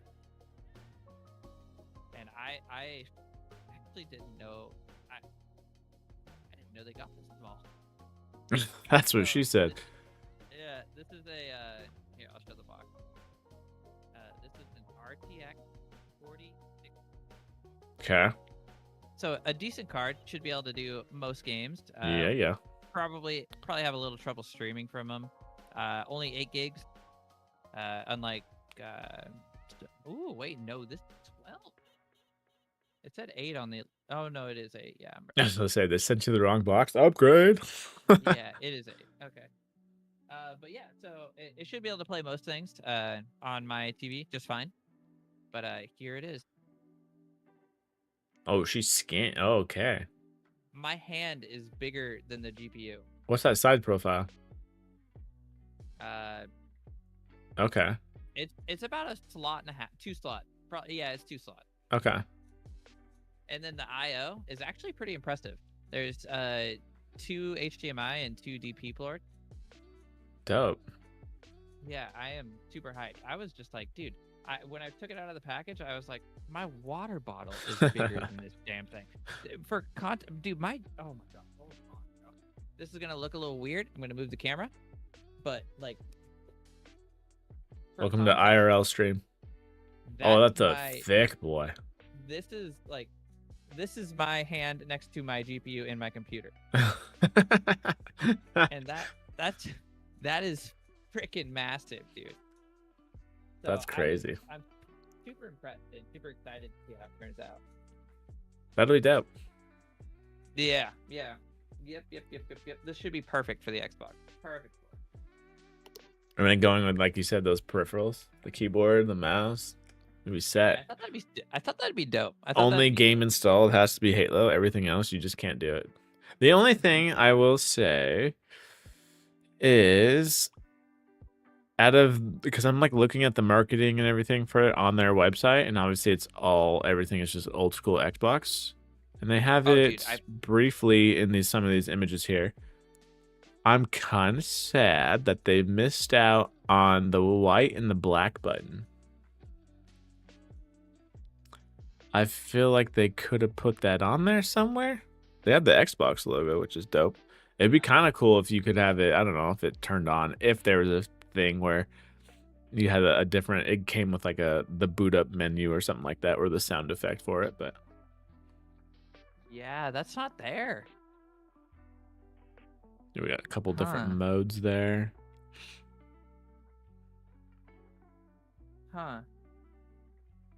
That's interesting, because they could have done it. They could have easily done it. So there's like you got the Xbox button, and then there's like I'm trying to get this off, but it looks like there's 2.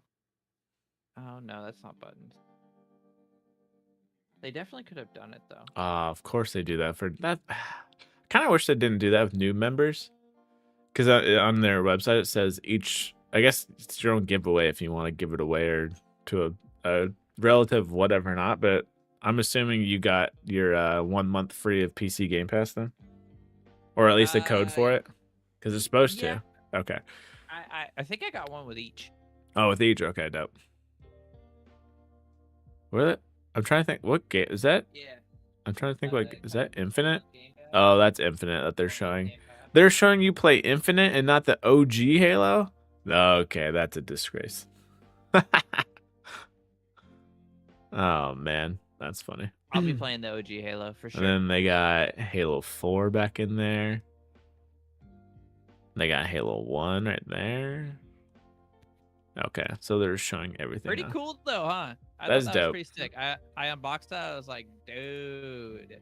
See, it makes sense with Xbox, even though I guess technically if they made one for PlayStation or whatever, it would probably still sell, but it's not. Oh, it's still like gold. It's not as geared towards a PC, but people just love the color combos and I guess the attention to detail.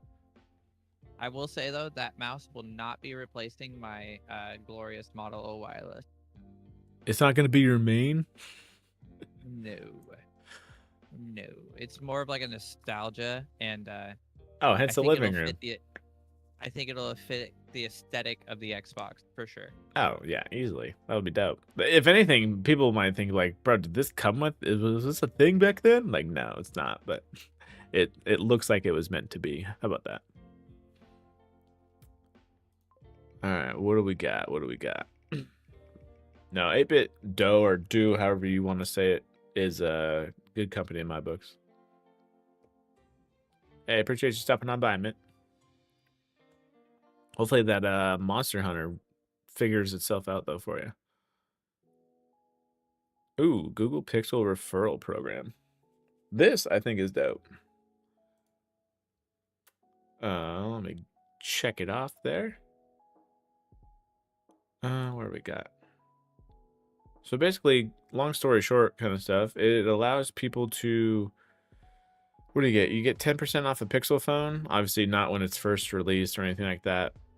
But you do get to earn, for a friend at least, you can earn $50 in Google Store credits for each friend who buys one.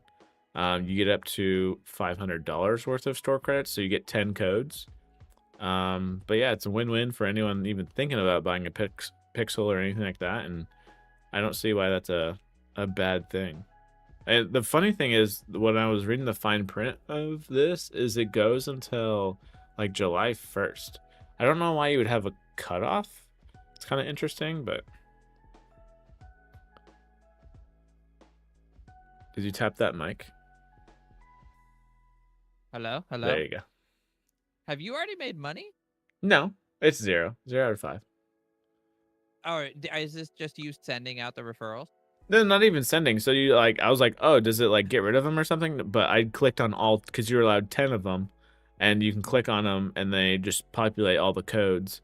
And it's one of those, honestly, it's one of those things where if this gets blasted online, like, who cares? Like, it's not a doxing thing or whatever. Yeah, it's like first come, first serve. Yeah. You get money. Yeah. So first come, first serve kind of thing. But yeah, so until July 1st or whatever. The account that the account that I have linked to this browser right now is not an account that owns a Pixel, so it said I wasn't available for a referral program. Do you have to own a Pixel to be a part of this? It says you are not eligible for the referral program. For each friend who buys one, get 10 friends to buy a Pixel. You earn up to $500. 1 code per referral. Codes can only be used if the recipient has a Google account and is signed in. That's all it says. How do I track? When do they expire?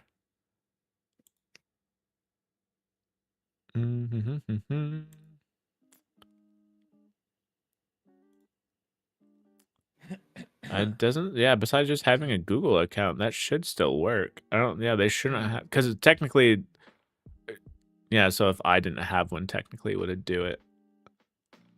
That is interesting. I don't know. Code receivers will receive a discount that can be applied. Code givers will receive Google Store credit. Yeah, it doesn't say anything about having to own the device already, unless it's very, like, just deep into this.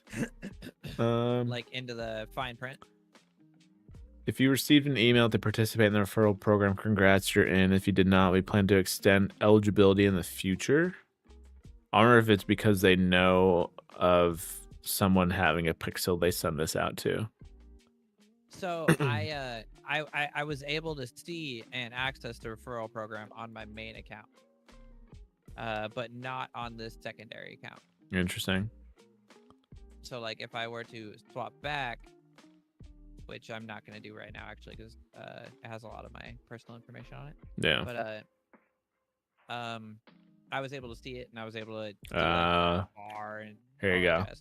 To be eligible to refer a friend as a code giver, you must be opted in to receive Pixel emails as of the launch of this program and be an existing Pixel 7, 7 Pro, 7a, 8, all the way up to 9 Pro Fold owner prior to the launch of the program. So yes, you do have to own the device itself.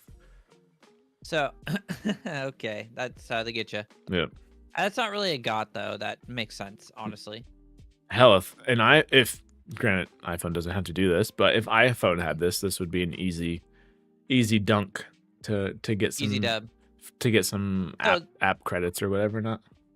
This is really it's really cool. It's a really cool idea. It's really hard for like anybody I know around me to break the Apple sphere.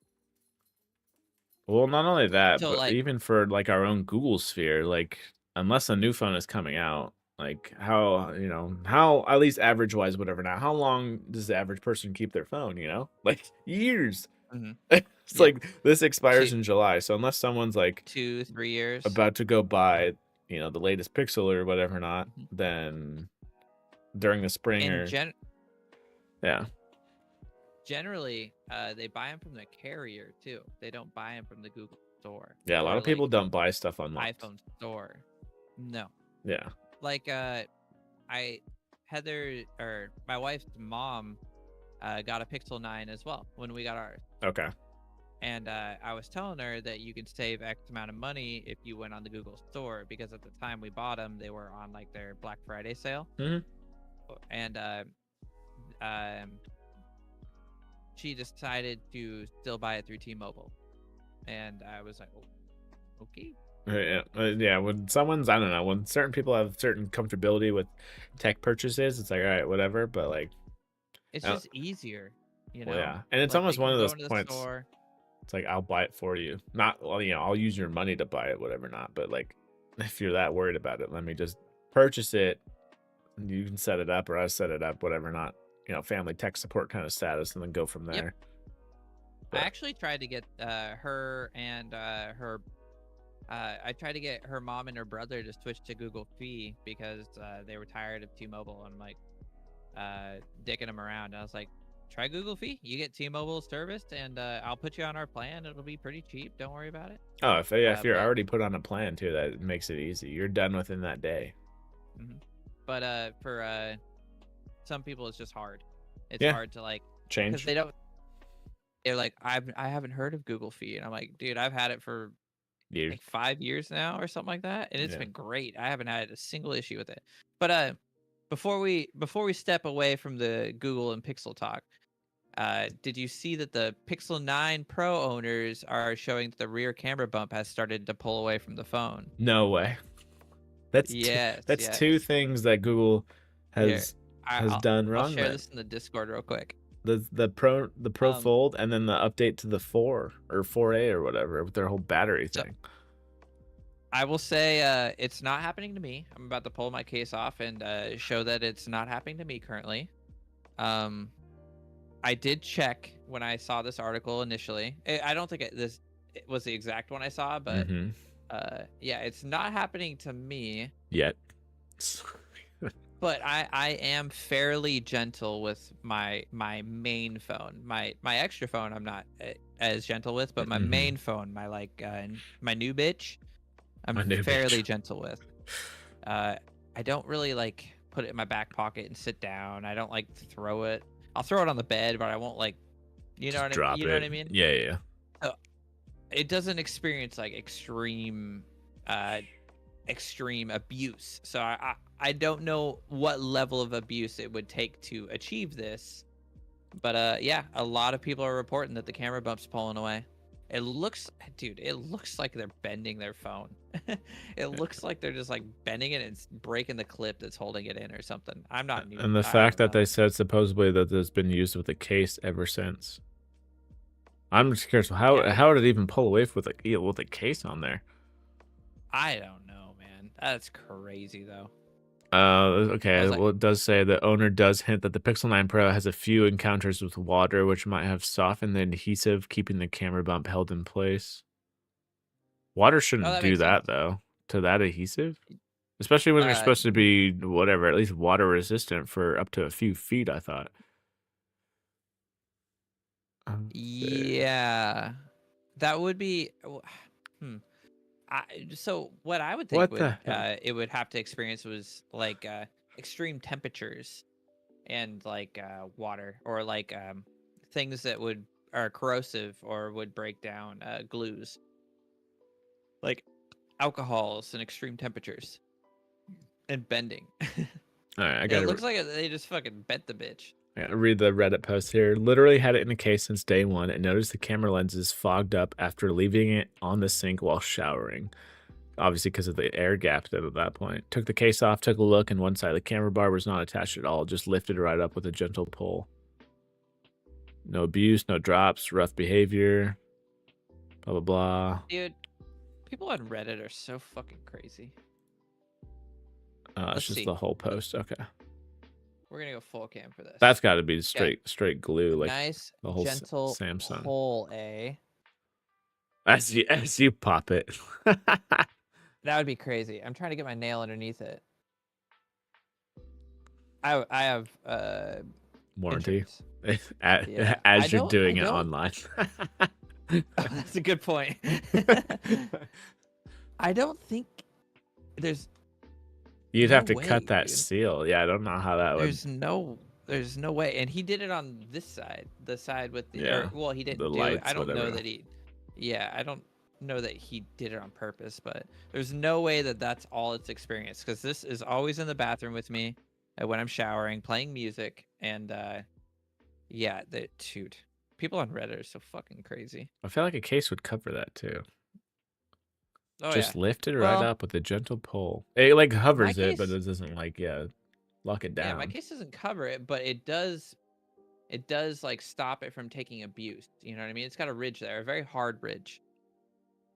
I'd like to know. I feel like this is not a one-off, but not enough for Google to do anything about it. Apparently, it's happened on a few others too. Interesting.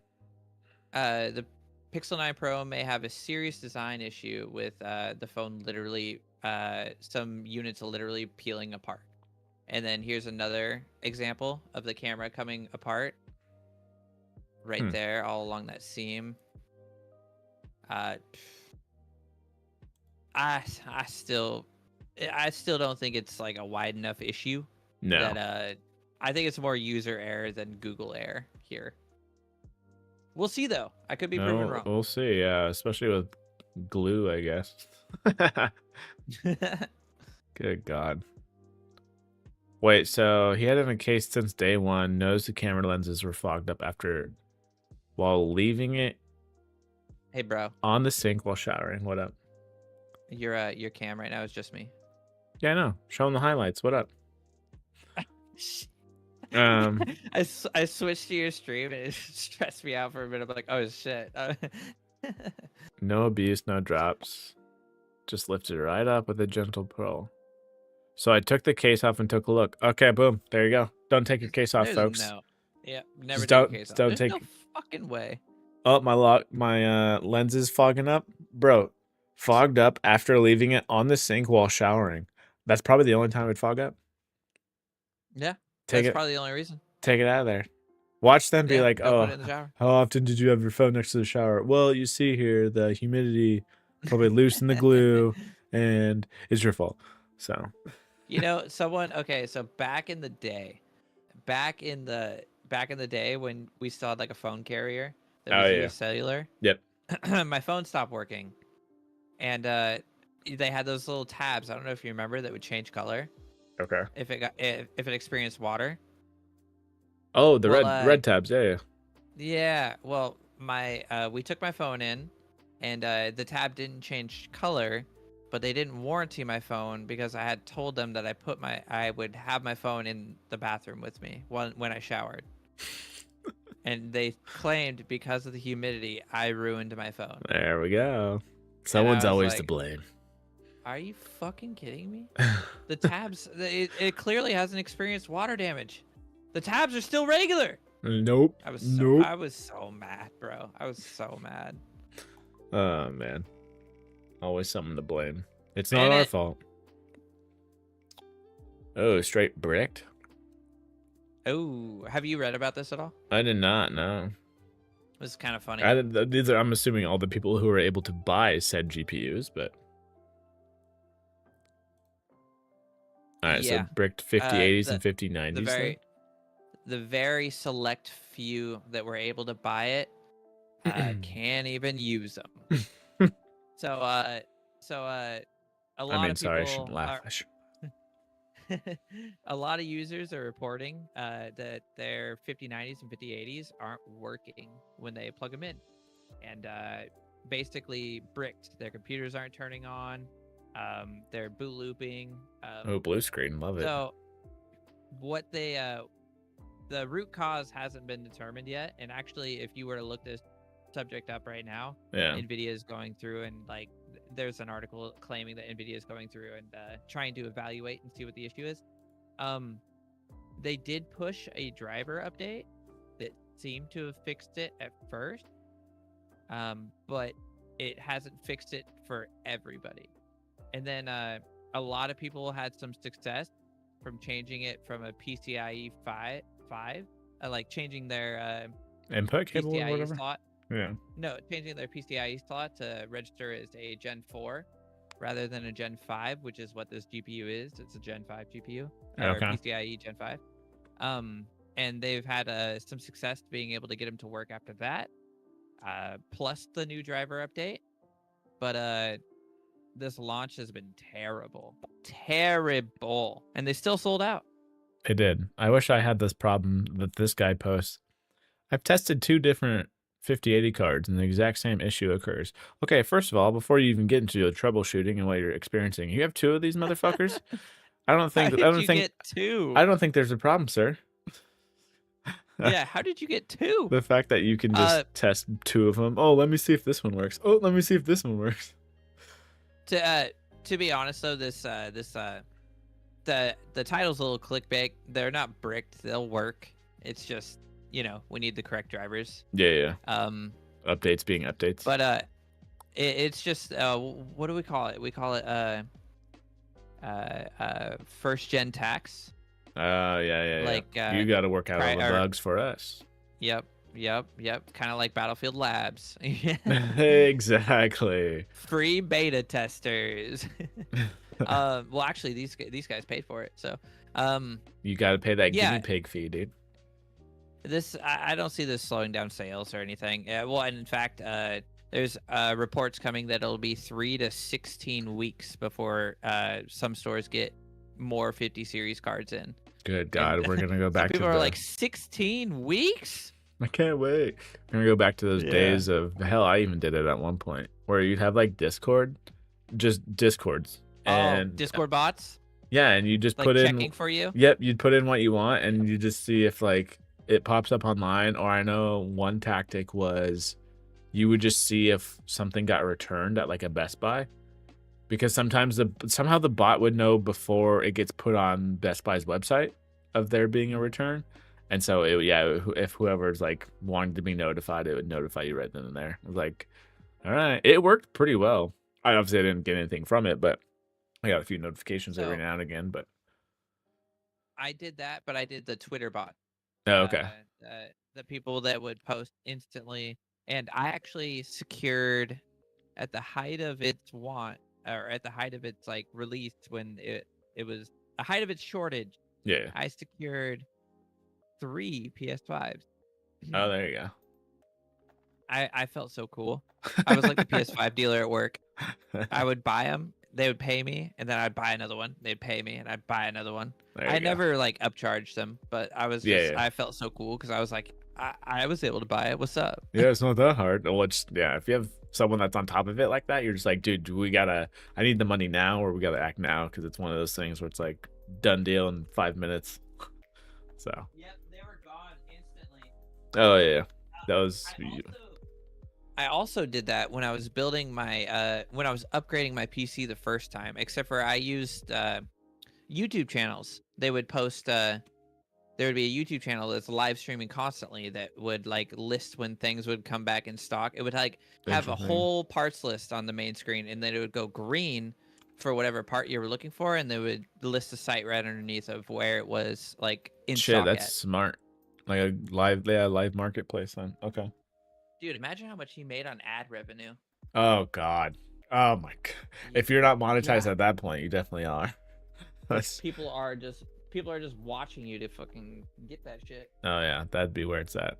Yeah. Other than that, though, I think this is just a an update being an update, and like you said, paying that early access tax right now anyway. So a lot of stuff isn't gonna utilize it unless I guess you're a creator or something like that. Maybe at that point you're kind of bummed out or whatever. Not, but I don't know. Even creators, dude, like even like people like me, you streamers, like people, they don't need a fucking 5090. Well, no, yeah. No, The people I was they actually don't even thinking need a of, 4090. I was the people I was thinking of Like literally LTC. upgraded from a 4090.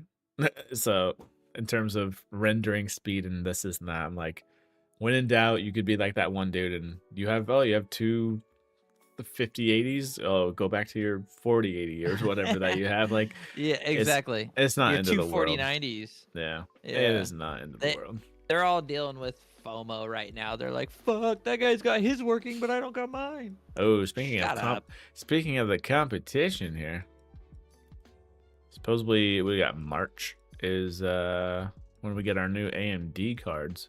Ooh, we're clicking right over to there. Yeah. Makes sense. Obviously, besides just a release date and obviously their version of DLSS kind of thing in terms of like it's just a hype RDNA. article. Yeah, it's just like a hype article for the most part. So I read through this article. This title is so misleading. Or make or break the company's struggling PC gaming division. Do they not know that AMD also owns Ryzen? Oh, I know. Like the fuck. Well, a lot of it did boil down to, not a lot of it, but some of it boiled down to the hardware sales of consoles, which does take their hit a bit. But even on the PC side, anything like that, obviously Team Green has always had so superiority. If I put it in this regards, Nvidia is Apple, AMD is Google. I'd almost say on the PC side of it though, Intel's Microsoft. Yeah, honestly. You know what's crazy though? Okay, so they all have their like things that they're really good at. Like in Intel's Arc GPUs, they have potential of being the best for streaming. Yes. The absolute best for streaming. But that comes down to platforms like implementing the feature. What's the feature called again? God, Air. Oh, it starts with the A too. Basically, it takes your bit rate and chucks it in half, but for the same quality. Yes. So they have the highest potential of being the best streaming GPUs, but it'll take somebody to be able to do that. AMD's GPUs, they just slam that bitch with RAM. Oh just God! Like, boom, 24 VRAM gigs, galore. boom, 32 gigs, and they have so much power. Yeah. I'm not sure if it comes down to like because AMD software has gotten a lot better actually. I don't know the last time you used an AMD GPU, but just a 50. I've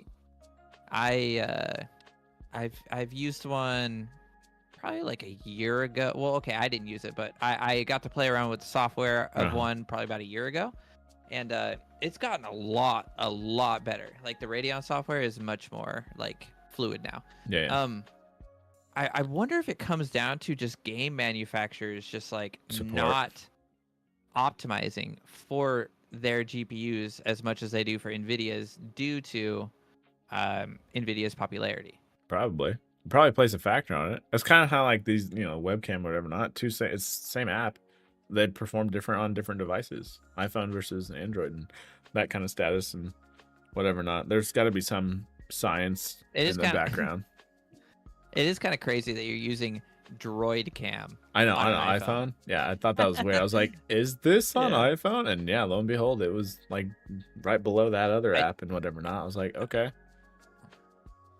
I need to try that because I didn't realize I'm paying $20 a year for. Dude, I saw that. I was like, I swear to God, he said there was a yearly and it sounded fairly cheap. And I was like, fucking 80. I was like, oh God, let me see if there's Droid Cam on this thing. Yeah, I didn't realize that I was paying $20 a fucking year. Yeah. Like, damn, I paid that for 2 years. I wasn't even making any sort of content. But no, $40. To go back to the GPU thing, I think at least for me, in terms of, because I don't know if it's gotten any better on the, at least let's say the OBS side. Gaming wise, I've never had an issue when I had my 5080, besides the hardware just being a limiting factor in terms of how the game would play. But in terms of the OBS side, I feel like Team Green still has that. Obviously, Intel with its certain encoding thing, but I don't know if there's a direct like thing you can set for an AMD one, if that makes sense. Because I've always, when I had an AMD one, it typically had to be running off the CPU still. Yeah, and that was the bummer. Yeah, when I had an AMD GPU, I had my beefy ass CPU. I had the 3900, so it wasn't a huge deal, but you do have to run H.264. Okay, yeah. See, that was kind of, it wasn't a game breaker, but it's like, damn it, I kind of wish I could run this off the GPU, especially with it made AMD. Things struggle a lot more. Yeah, especially if AMD. You shouldn't have an issue now, though. There's a lot more RAM gigs. Now. But it's yeah, just, I'd be curious to know how much VRAM they're gonna be shoving in. They've already done what, a 32 gig on the last gen, I think. Dude, yeah, I think it was fat. So I think it was monstrous. It wasn't even like they're like top. Yeah, so they're gonna be, if you want a VRAM buffer for future proof, I will say AMD has your market on that for sure. I feel like I just don't know if they're gonna catch, or I just don't know if they're. So I don't think their issue is so much the hardware, the technical side of it. I think their chips and everything are fine. I think that's all great. It just comes down to they just need to improve their software more. Improve their compatibility more. Yeah, compatibility. Games are already on board with them, so that's no big deal. Like I feel like they've always been budget. Yeah, they have. They need to make their own version of NVENC, basically. Yeah, I feel like their software is going to have to be the thing that outsells something, because even, I guess, Intel is almost trying to sneak up on, not like take over in a sense of AMD's market, but be the budget option, if that makes sense. So hopefully AMD doesn't let them take that. I might put an Intel GPU in the server due to its capabilities of streaming. Oh, interesting. Okay. Yeah, it should outperform the. Okay. It should outperform the 3050 like by mile. Oh, damn. Okay. Yeah. By the way, Plex working good? Yeah, it works fine. Tap the mic real quick. Sometimes it has that little. Hello. There you go. Fuck. No, yeah. I know what it is too.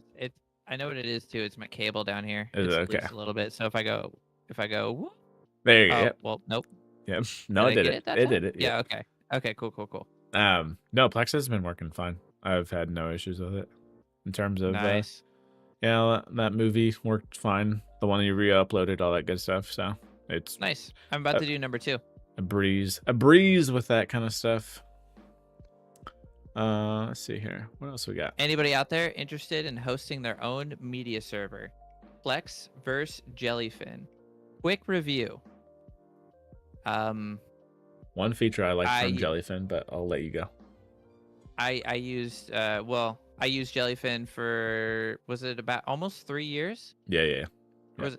Yeah, so I used Jellyfin for almost 3 years. It's great. I love it. It's open source.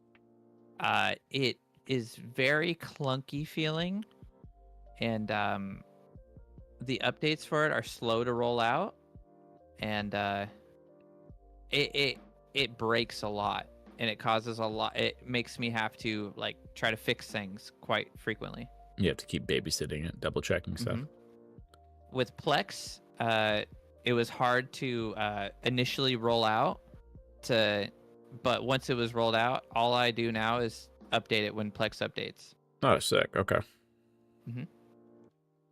What were you gonna say? The only feature out of comparing the two that I like that Jellyfin has versus Plex is the subtlety of when you're playing, when you instantly start a show, whatever it may be, it lets you know right off the rip, this is gonna end at such and such time. Oh, I loved that. I'm like, oh, that's so nice.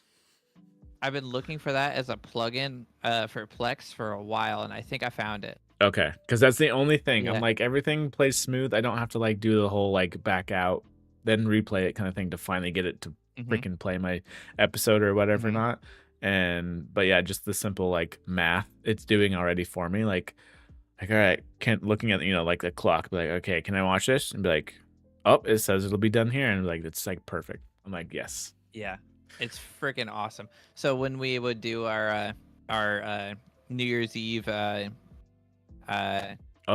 adventure, yeah, we knew exactly when to start it, and so like we would know exactly when it ended. Dope. And it would help us line it up every time. There you go. That's sick. Yeah. I miss that feature. I have been looking for it. Believe me. Okay. I'm making sure I'm not the only one who's like, dude, you could just do the math. It's an hour-and-a-half show. Figure it out. No. It was nice. Because we'd start a movie and we'd be like, should we start this movie at 10? Yeah, I'd be like, all right, can I stay up until this? Yeah, can I stay up till 12:30 finishing the movie? I don't know. Anyway. Let's see. Short and brief here. Future of buying cars. You want to jump over to that one? Yeah, so future buying cars, granted, this one deals with EVs because I feel like EVs themselves, whether it be Teslas, whatever not, have pushed this non-dealership mentality in terms of when it comes to cars. So VW and Audi, obviously same owners, are suing Scout over its no dealers plan, and this is in Florida. So Florida being Florida. The funny thing is that Tesla and Rivian have already gotten away with being able to sell with a no dealership for a while now. So if anything, I just feel like in Florida though? Yeah, in Florida. So I feel like whatever VW and Audi, they're just gonna look at what Tesla and Rivian has done, and they're just gonna copy paste kind of thing. That way they did, unless Florida just does it for everyone. Yeah. So it's kind of interesting, but it kind of reminds me of if you're suing VW for this, how the hell does it work unless it's banned in Florida as well? So on Amazon partnered with Hyundai. You can actually buy a Hyundai vehicle, like I believe right now. On Amazon? On Amazon. Amazon Autos is a thing. And so, yeah, they partnered with them so far. But the fact that you can buy a car through Amazon is wild. So I did not know you could do that. And I surf Amazon every day. Yeah. So a lot of people, would complain about, maybe their spouse or whatever not, doing those midnight Amazon purchases where it's like, bro, where's this money coming from? But can you imagine a car pulls up and be like, oh, yeah, can you sign here real quick? But like, good God, man. $30,000 company card and go buy me a car. Yeah, $30,000 in debt with a instant buy now Amazon option. But I know, and your buy now Amazon's credit card. Yeah, exactly. Do you want this Prime delivered, or do you want, if you sign up with an Amazon card, you'll get $1 back, or if you push it back 2 days, you'll get $1 in refund cash. But yeah, I think this is definitely the way to go. Unless the only way I can see dealers existing, obviously with older generations, again, that whole like phone mentality, people don't want to change it up. So if they're used to buying a car from an actual dealership, they're going to do that for the rest of their life, no matter what. Whereas maybe our generation or even younger at this point, we're used to buying stuff online. So as long as it there's a typical, I don't know what Amazon's is, but like I want to say even with like Teslas and whatnot, you buy it online, it gets sent to a dealership, but then you go to that same dealership, you check it out with someone, and then you negotiate, not price, because the price is already done, but you negotiate if anything needs to be fixed, because then they can just do it there. But Yep. So this actually, what you're saying right now, actually slapped me hard last week. Not this last week, but the week before. We have this old man we work with, right? This old man, and he went to go buy a portable monitor, like one of those, just a screen. like this, like a little display that you can Yeah. take with you wherever you go, or Okay. like a laptop or something. And I was saying, yeah, you can get one pretty cheap on Amazon for like, like $100. You can get a really nice one. He's like, I don't do that Amazon shit, and I'm like, okay. I mean, where do you go? Circuit City? You might be able to find one locally. He's like, I'm sure I can get one at Best Buy. So he goes to Best Buy and buys one, and it was like $230. And it was like, he brings it to work, and it turns out it won't work for what he wanted it to do. And I was like, well, wish you bought it on Amazon now, huh? Did you keep the receipt, good sir? Because at that point, yeah. Well, first of all, I feel like that's also up to him in terms of explaining what he wants it to do. That could be on the seller too, but still. Just so funny that like, I mean, I can't say that it would be easier to return from Amazon. It is kind of much more of a hassle. But if he would have bought it on Amazon, it would have been cheaper, and I probably would have bought it from him, because he would have not really lost money. I would have given him $100 for it. Well, I want another one, Why didn't he ask you? He did. That's the thing. Yeah, but for like, I said you should. He should have took it. Worked.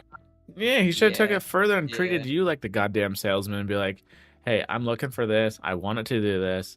What do you recommend?" Even though he might not believe in buying Amazon, he still wants the thing that he needs it for, I would assume, so he could get rid of that Amazon. You know what's funny is he could have told me what he was trying to do with it, and I could have told him right away that it wouldn't have worked. Probably, that's what I'm saying. He could have avoided the whole thing. What he wanted to do was he wanted to hook his phone to it. He wanted to hook his phone as like an external display, have a bigger phone to watch videos on. Most phones can do this. I believe even my Pixel can do this. Okay. Well, not even, because the Pixel should be able to do it, but I believe most phones can do this. But he has a Samsung phone, which you would think would be able to do it, being Samsung Dex and all that stuff. Yeah. But he has one of the Samsung like budget phones. Oh, like Samsung the A budget whatever. Phones. Yes, and Samsung budget phones cannot do that. You cannot hook up an external display. So I could have told him that, but he didn't ask. Maybe I'm more curious on what he's trying to do. He wants to make his phone screen bigger. I'm just almost thinking it from the side of like casting it. He's old. He's old. He That's what I'm saying. Like plug into to watch a bigger video. So Fire TV stick, or I'm almost thinking more of a streaming device like that instead of a whole different monitor. Well, this is for at work. He wanted to have it like at work to be able to like watch stuff. You know what I mean? He wanted to have like his phone and be able to like have, because he has like his own little area. Yeah. And he wanted to have that screen in his own little area because he takes breaks in his little area. So let me introduce you to this trifold phone. It's only $2,400. Just kidding. Yeah, and that'll definitely that'll do what you need to. And don't you worry, sir. It's not from Amazon. No, that was so funny. I don't do that. I don't order shit online. I'm like, okay. Yeah. Some people, you know what's, when I was originally shopping for my wife's wedding ring, I was considering ordering it offline. As long as my personal thing, as long as the warranty or / return thing is like okay in your books, then I think that's completely fine to spend said money. The only issue I would see is make sure, obviously, the reviews, make sure the site's good. Well, and the site. Yeah, because you don't want to be giving your money away at that point. That's the only that. When I told that to my mom, she was like, "Are you crazy?" And I was like, "Mom, you've been scammed twice by people selling dogs that aren't actually selling dogs. No. Don't you tell me." Well, Don't you tell me. I'd want to say that one of the first one that comes to my head in terms of like one of the biggest online She could be watching right now. I'm sorry, jewelry Mom. thing I love you. is the one that comes to my mind is Brilliant. I know they get plastered all over the place for jewelry stuff, whatever not, but I don't know whether it be in person. I know some people it's definitely a control thing, which makes complete sense. Yes. Yes. In terms of, and I'll depend on what you want to do out of said product or anything like that, but still. It was just so hard to find the specific style that I was looking for, but so much easier to find it online. I'm glad I waited. I ended up getting a really good deal on the ring that she has now. But and I love the ring she has now. But and she loves it too. But it was just like that was actually the only. She doesn't know this. She might be listening right now. But that was the only reason it took me so long, was because I couldn't find a cushion cut amethyst ring that was white gold and had like some sort of chain links on the sides. See, there you go. Okay, there you go. Custom. Yeah. Yeah, but this ring pretty much matched what I envisioned in my head. There you go. But so I'm glad I ended up not doing it. But at the same time, I don't have any issue ordering that kind of stuff online as long as I do the due diligence beforehand. Yeah, you're not just willy-nilly like, all right, I'm spending something now. It's like, all right, I'm taking my time. I'm doing my biggest piece. I'm doing my research and going from there. So, yep. Same with whether it be cars, whether it be whatever price range it is. Obviously, the higher it is, especially for something, ring status to car status to whatever not. It's like, all right, I don't want to lose out on this much money, so I need to be extra diligent of what I'm about to spend my money on. Yes. So. Yes. Whenever I'm making a big purchase, I always I fight with myself about making the purchase. Oh yeah, because it is not. Once you hit submit, there is no undo for the most part. Unless it's Amazon, baby, cancel that order. Cancel that shit real quick before it ships. Go. Before we, the crazy thing too is they're not even buying cars. So back to the topic. Yeah. They're not even buying cars. They're just putting a $100 that is like a deposit for interested customers. Yep. They're not even securing a purchase of cars, and they're still trying to sue them over this. Yeah, so they're getting butthurt over the loss of $100 per customer or whatever. The loss of $100 from a customer saying, you know what, maybe. Yeah, that looks interesting. I might buy it. Yeah. Basically, yeah, a pre-order for like a video game status. They're not even going to go into production until 2027. That best case scenario. Yeah. Yeah. Everyone wants a piece of the pie. I will say these scouts look pretty cool though. They do. It's funny because it is VW put in a couple. They don't have any pictures here. Couple billion, because the reason why it looks, in my opinion, pretty good and kind of similar if you were to compare it to a Rivian is because Rivian is actually basically making them for VW. So. And that makes sense because they don't have like, okay, so Rivians, they are they have like a very similar front end to this. Yes. Like in the lighting oval style and stuff. Yeah. But the Rivians are a little bit uglier. These seem a little bit more sleek. Yes, these ones these ones are pretty sleek, pretty trimmed down, pretty kind of calm in a way. Like I would maybe still be able to pick it out of it driving by, but yeah, Rivians you could definitely tell, especially with their like almost their oval design and everything like that. Yeah, they stand out like a fucking Cybertruck. Oh god, those things are marketing on wheels basically. But bro, and it's like terrible marketing. The Cybertruck looks terrible. It is hilarious seeing those so bad. things. And it's crazy because the same people that made the Cybertruck made the Tesla, which is gorgeous. In my opinion, the Tesla is gorgeous. I think it's an amazing looking car, especially the Tesla Roadster that has never released. That'll never release. Yeah. That thing is gorgeous though. That it looks thing like is a fucking fantastic. Porsche. Yeah, that thing is. Yeah. Oh man, don't even get me started. That thing's gonna be. That's a dream see. Not even a drive, but just if I see one ever, like, oh my god, it's real. But I would get a Tesla though. I would get like a Tesla Model S or something. I would easy. So if I had a house that I could have a charger at, I'd get a Tesla. The biggest thing in terms of whether it be someone's shopping for an EV or potentially in a next EV for you, me, whoever, not kind of thing. It's kind of funny because with modern cars, your biggest things are, does it do what I need it to? Whether it be a truck, SUV, carry the kiddos, whatever, not minivan, all that stuff. Does it do what I need it to? Second, or kind of should be first, but still it's right up there. Safety. How's the safety for this thing? All this other stuff. So it's the same thing with EVs. But I think a third one that needs to happen that people besides maybe us nerds will ask is how often, okay, first of all, charging structure, but everything uses Tesla network now, so that's no big deal. But the third one would be, how often does this thing get valuable updates? Because that's a good point. Because granted, don't buy something on the promise that a company made and be like, all right, don't worry, my car's gonna be great once they release this patch. It's like, no, it should be great now and just get better. But it's like, all right, how often? Because besides Hyundai, obviously Tesla with their full self-driving, all that stuff, Rivian gets them every now and again, but it'd be interesting to see like a chart update schedule. Yeah, how often are these guys getting updates? Quarterly or what?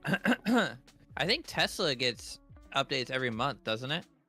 I don't know how, because I know they're full self-driving. They get them every so often. But that's also another thing is I don't want it to be a beta.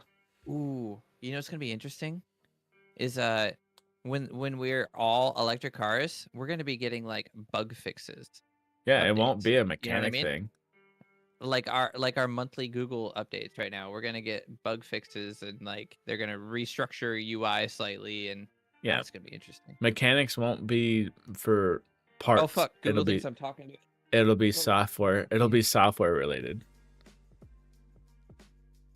No, I don't. Shit. I don't know, Jimmy, but you know what's crazy too? Unless you meant if I buy speed. another engine-powered car, it is going to be a Toyota. That's what we just bought. I've always had really good success with Toyotas.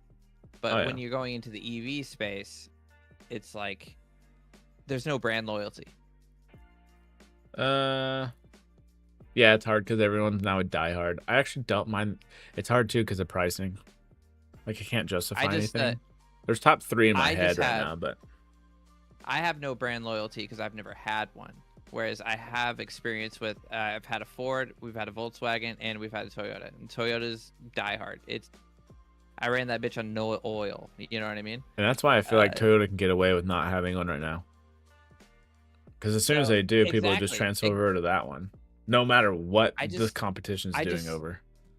In my head right now, I'm thinking, so I'm diehard Toyota. If they were to make a Toyota EV, would I be diehard Toyota EV? Well, minus the SUV that they have now, which is straight trash. But yeah, but like a Tesla competitor, not like their Prius or whatever. I don't think I would, and the reason for that is our Corolla is like the base model Corolla, and it was still super expensive, but it doesn't have any of the cool shit like heated seats, heated mirrors. Okay. Would that carry over to the EV space? You know what I mean? Would they still give you the basic shit for a high dollar because it's Toyota? Like, the reason I bought it is because I know it's going to be reliable and I know it's going to run. But when it comes to EV, it doesn't matter. I can buy this Tesla will give me everything, or I can buy this Toyota which will give me half the shit. But you know what I mean? Like, I don't have that brand loyalty to Toyota when it comes to EVs. I feel like the biggest thing for EVs will be, because they still don't talk about it, because I remember it's articles be articles. They're always going to pick the most extreme thing with these EVs. Like a little ding, like for a Rivian or whatever not, would be like you're almost totaling a car just because of the way the frame is. It's a one piece instead of being like a separate piece in a sense. Repairability. If someone can, jot down repairability. Your charging network is fine now. I don't think that's everyone has access. That's fine. Repairability, range, updates. Those are the biggest 3 things I can think of. I actually fully agree. That is one thing that's hard with EVs too, is they're not easily repairable right now. There's not very many certified repair shops. I believe they're pretty most spread of them out. have to be done through the dealer, don't they? Yes, they have to be done usually first party. To my understanding, I, I know you can send people to go get certified that Teslas or Rivians or whatever not, but it's typically done at a first party, not even a dealership. These are more just service centers at this point.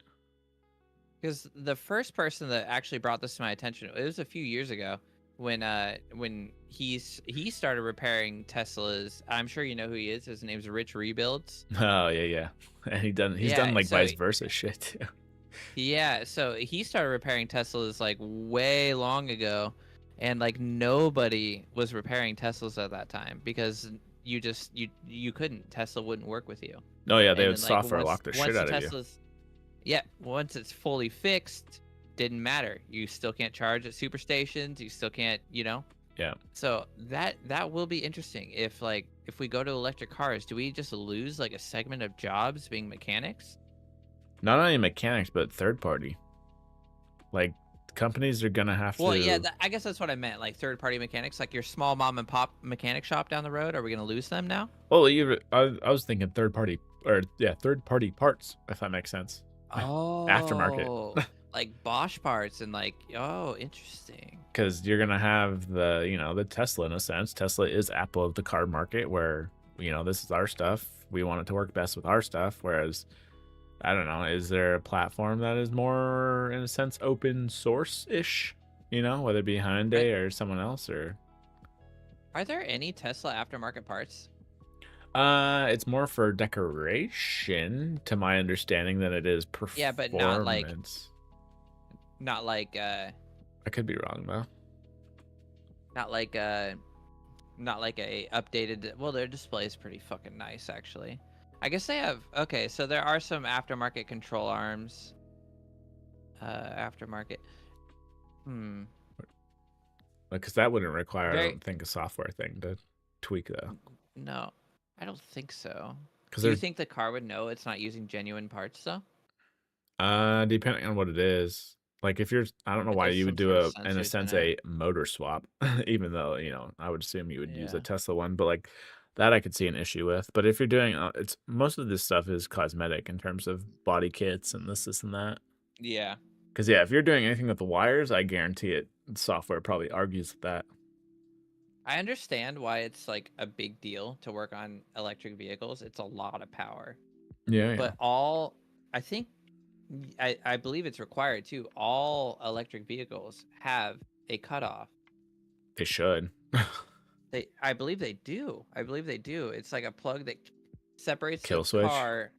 Yeah, it's like, well, it's, if I remember correctly, it's like this giant ass plug that you can pull out, Okay. and one side's the battery, one side's like, the transmission to the car. Yeah.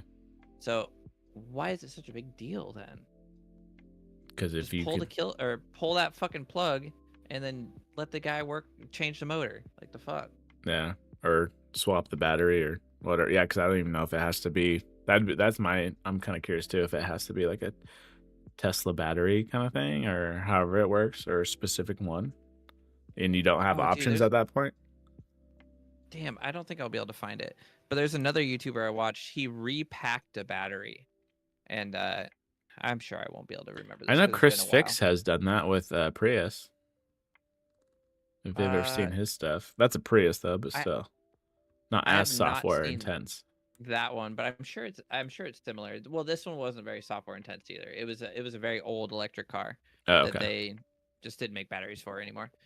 But yeah, that process was intense though. Like breaking the cell apart, replacing the sheets in the middle. I was like, whew, that's scary. Yeah, because I see it going both ways. With my question about how often does this get update, I could see someone not wanting that because can you imagine if it was somewhat drastic Gets enough? bricked. Well, either bricked, not only that, but it's like you go into your car, you power it on, whatever not, and you come out and the UI is slightly changed, and you're like, God damn it, I don't want to keep having to relearn my car, that kind of thing. Yeah. Or it's like your computer and it's like, please don't shut me off. Yeah, we're and then rebooting. It's like a really long update, or like in a really slow internet area, and it takes all fucking night to update or something. Yeah. So it'll be interesting. I feel like there's definitely going to be some things that need to be considered when buying one versus I our think gas ones nowadays. So I think really to make electric cars like be successful, we need to okay, the charging infrastructure has been updated quite a bit. I believe there's actually adequate amount of charging spaces for the current amount of electric cars on the road. Am I wrong there? I might be wrong. I would say yes, just because I'm gonna like pseudo counter it. Every house is a charging station. Yeah, well, okay, yeah, that's true. But like, So, let's say, but highway ones, yes, like in between your destinations, I do believe that they've upped it to an adequate amount, so if you were to be careful, you wouldn't run out of miles. because everyone went to the Tesla charger. Yes. If they still Yes. haven't, I'd say no. But fuck. Yeah, I forgot where I was going with this. Oh, to make them more pleasable, adaptable, whatever not. Yeah, probably. It just I don't know. Oh no, I know where I was going with this. I believe okay, so the charging issue I believe has been solved. I think the big issue now is there's still a lot of area that does not have connectivity. Yeah. Like yeah, Like because you don't want to. network connectivity. And in those areas, how are you going to do a software update? True. Ooh, that would be kind of, huh? Well, I guess you wouldn't want to do that at a charger. I was gonna say if you could do that at a charger, then you're there for 30 minutes. But the goal eventually is not to be there for 30 minutes. You think that's his goal with Starlink? To eventually put Starlink on top of the Teslas, so they're just Or always in connected. You could. Like build it into the roof of the Tesla. That would be interesting. So much connectivity. Yeah, you're just always connected. I'm like, goddamn. Well, that would like alleviate the update issue. That would alleviate like all of that. Yeah, true. Because I always forget. Yeah, send it. the I guess the BFE scenario with any electric yeah. vehicle, honestly.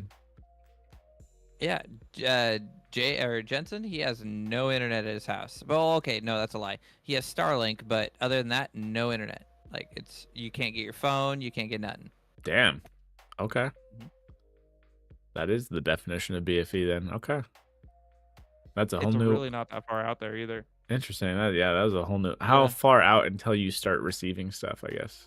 A couple miles. So it's about yeah, it's probably like 2-3 miles, like back into town. Yeah. Okay. He's only like maybe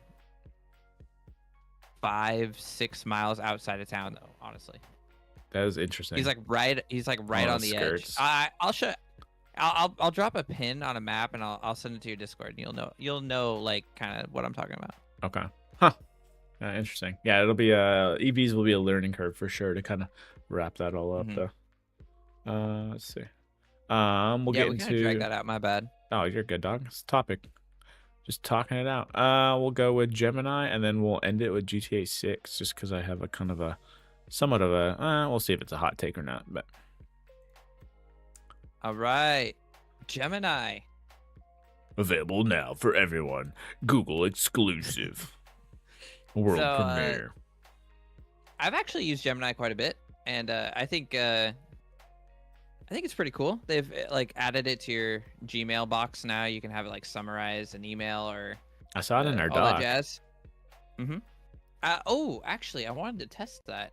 Yeah, can it summarize our doc? That's what it says. It might try. I don't know if you can highlight and summarize. You could try that or summarize the whole thing. Because I'll probably use that for the reason why I have them dated and everything. Because at the end of the year, I'm kind of want that look back.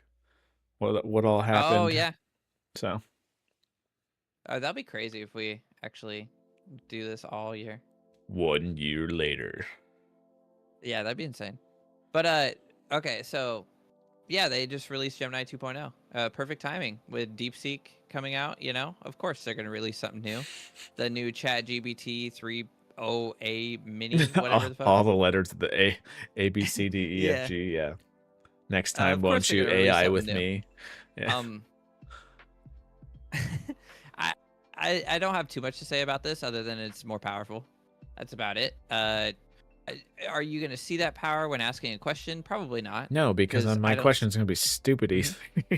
Yep, exactly. If you're asking it even coding questions, most likely not, because your coding questions are most likely simple.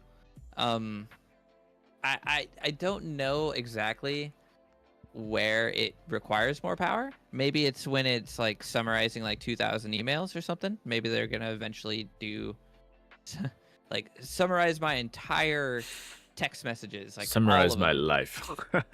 Yeah, maybe that'll be a feature. I don't processing power. I'm not entirely sure what they need more for, because it seems to do just More fine equals with what it better. has. Yeah, that's what they Until you say. justify it, yeah. And yet we still I think it's can't cool. crop out a chain link fence, thanks Google, in our photos. I think it's cool. I'm not sure the necessity behind it. I haven't tested it myself, at least 2.0. I haven't tested it myself. I have used Gemini quite a few times, but maybe I have. I don't know. I don't remember testing it today. So trying to read to see if there's any improvement. Obviously, besides how many tokens you can use, obviously how much it can search, all this other stuff. Yeah, but that all seems kind of like unnecessary. Well, so there's one really cool thing that Gemini and ChatGPT don't do that DeepSeek does do, and I obviously can't do it because I don't have an account. Into the deep. Ooh. Yeah, because you need to like set up an account for DeepSeek, and I didn't want to go through all that effort. But if you actually do a DeepSeek search, you can make it break down its thought process behind the information it's giving you, which is actually really cool. I thought I saw an article where it said, I didn't know if it was a 2.0 version, but I thought it had a thing Gemini where, could do that? yeah, where it would like show you it. Let's try it. Gemini 2.0 flash thinking is an experimental model that's trained to generate the thinking process the model goes through as part of its response. I don't know if it like shows flash it per se, but 15 Pro. So let me see here. Yeah, I see. I can't find an option. oh wait, so this is 2 months ago on an OpenAI Reddit post. Reasoning model by Google, super impressive. OpenAI is very much behind. Access for free via studio.google.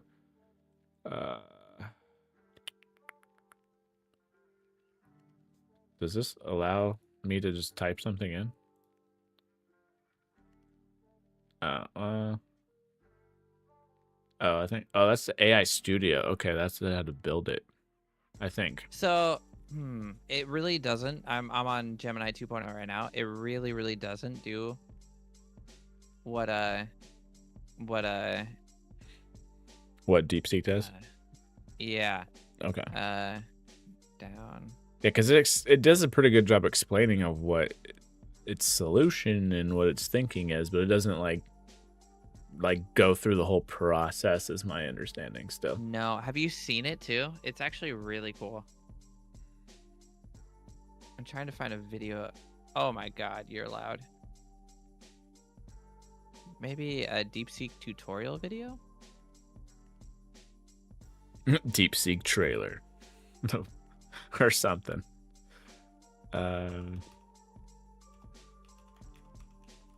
So, man, you can see it. This guy didn't turn it on, but you can see it. Oh, wait. He did turn it on right here.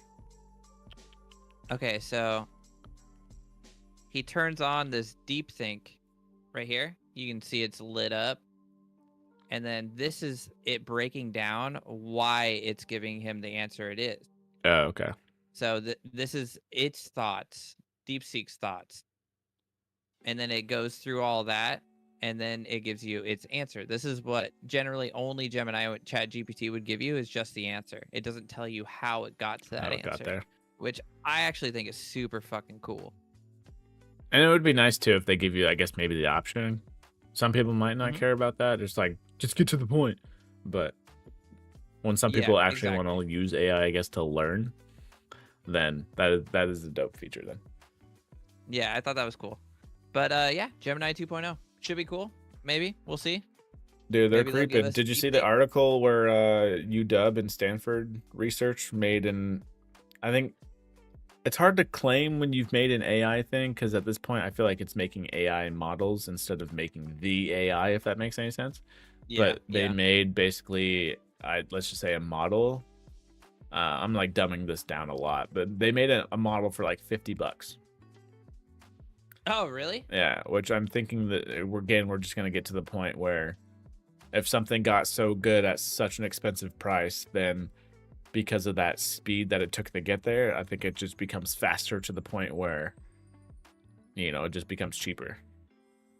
In terms of the realm of tech, that's usually how it works. In terms of $50, dude. In terms of like, we went from what, smart that AI is. 500 million or whatever it is to 6 million. I think it's 500 million. Yeah, to $50 now. Like, what the fuck?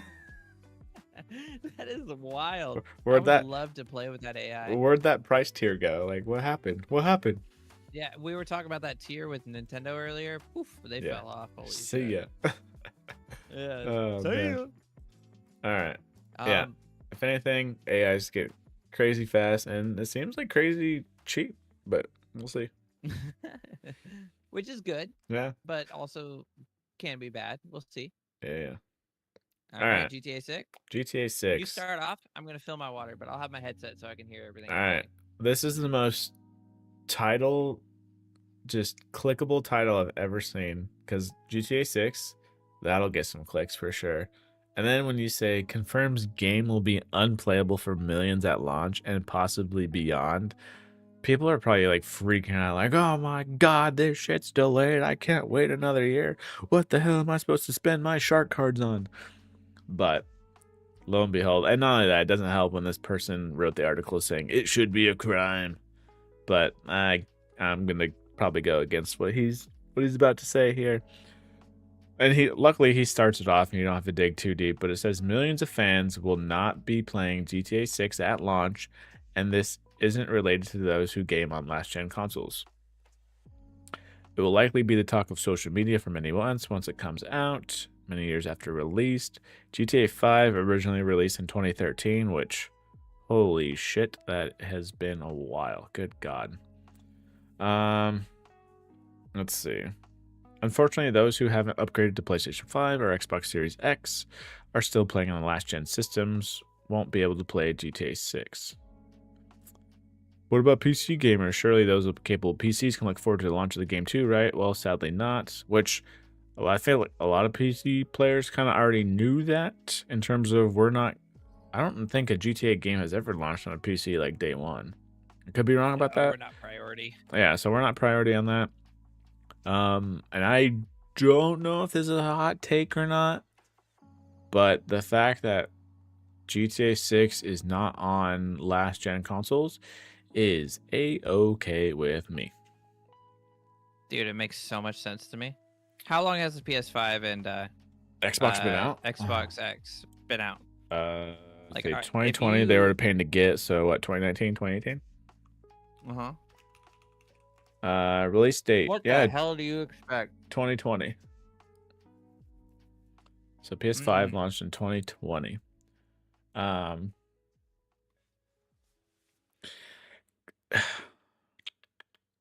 Because this is the funny thing, is people give Xbox a bunch of shit for not holding onto their cards, and by that I mean their games being exclusive and just open to anyone who wants to play them, kind of thing.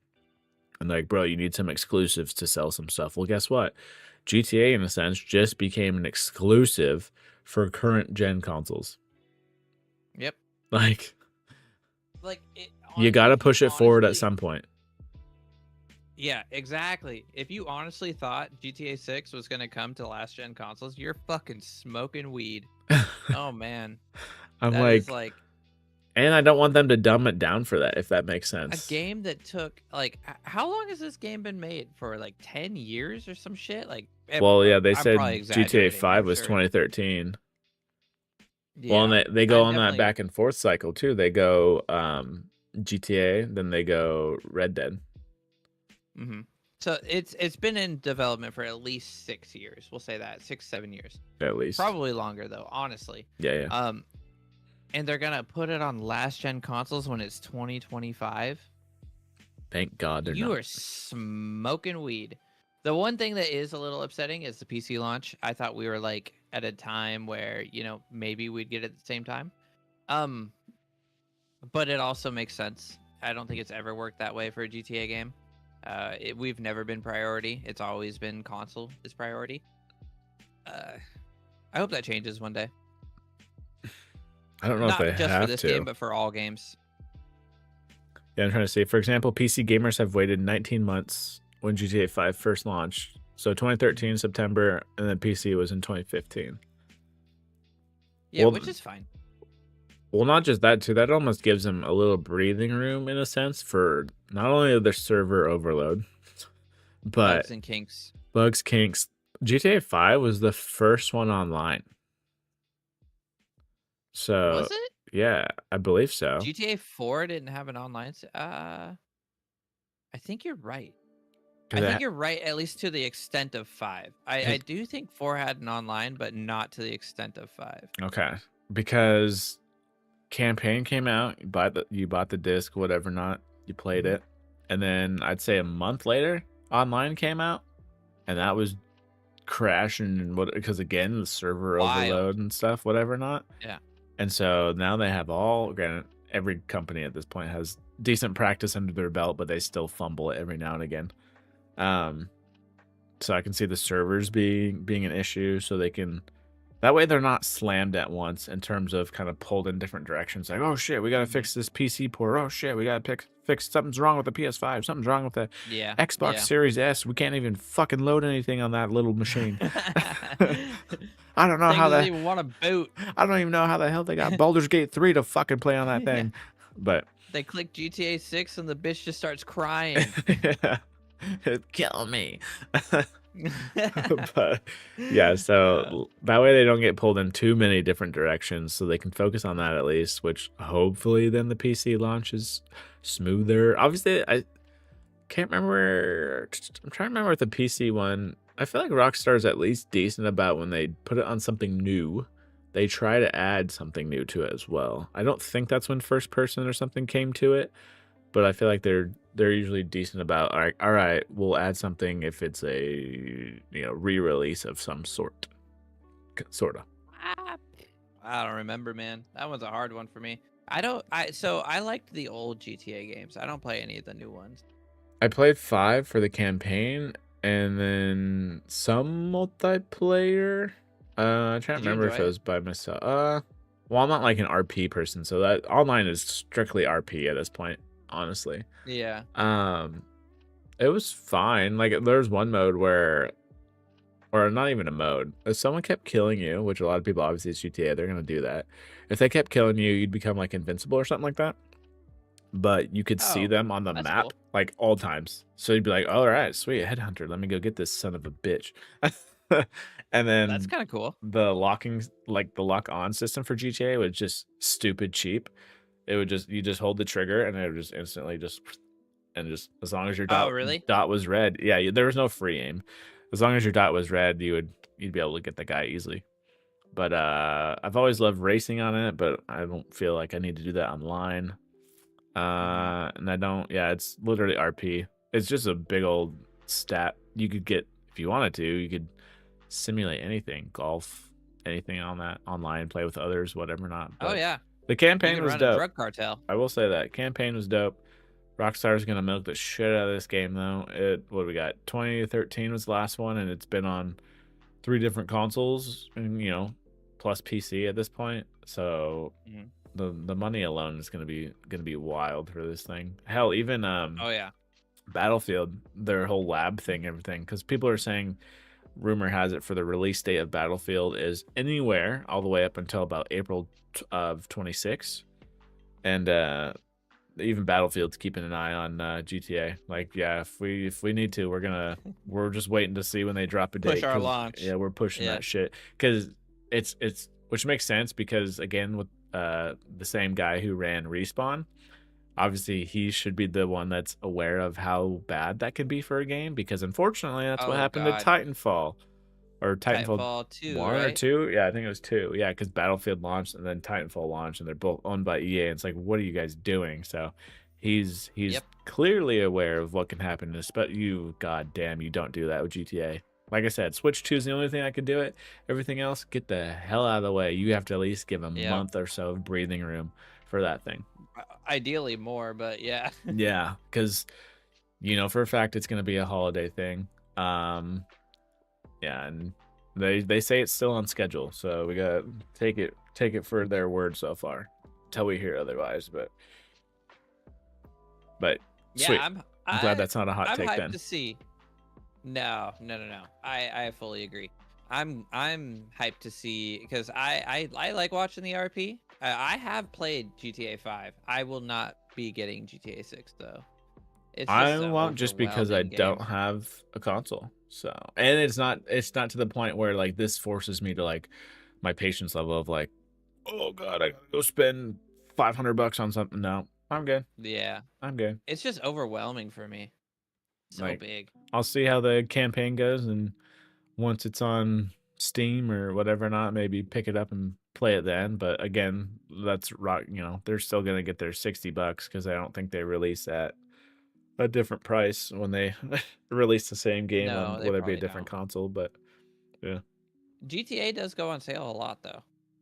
it does, and it makes sense. I think I saw an article, they were at 200. I think GTA 5 hit 250 million. Really? Yeah, That makes sense. That makes way sense. Like currently GTA 5 is, oh shit. What? I'm curious when Oh, more it's gets 30 shown bucks. off. I wonder Didn't they if have a trailer? they do have a trailer, and you know Is there's this got to the be a, OG trailer though? yeah, there's got to be a different hype window though for it. I think the only reason why they released this trailer though is because somebody leaked it, I believe.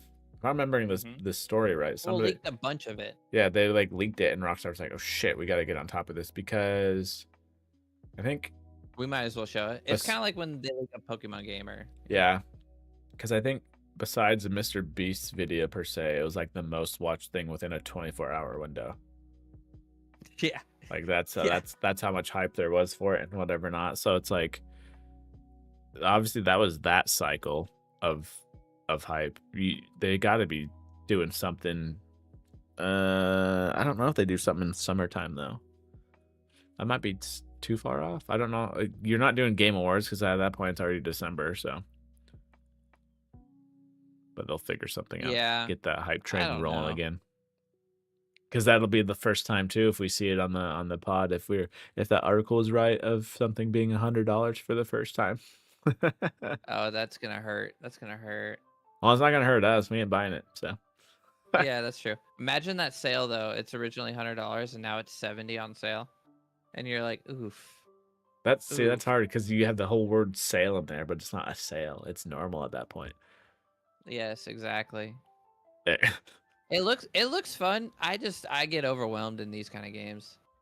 I think we've talked about that before. There's just so much, dude. And then you got to That's, do so much to get to the next step, and it's like, fuck. in a weird way, I think that's why I loved 5 though, is because it, for me, it finally, at least I don't know if it was my age, whatever not, but to me it finally had a somewhat of a storyline, just It because did. even if it was 3 characters, I could follow it pretty well. Whereas, like you said, GTA like Liberty City, for an example, I remember playing that, teenage, whatever not, and I'd get to a point where like I couldn't maybe finish a mission or this, and that, and yeah, it would just be like an offshoot of like, all right, I'm gonna go drive around, or I'm gonna do this, and that.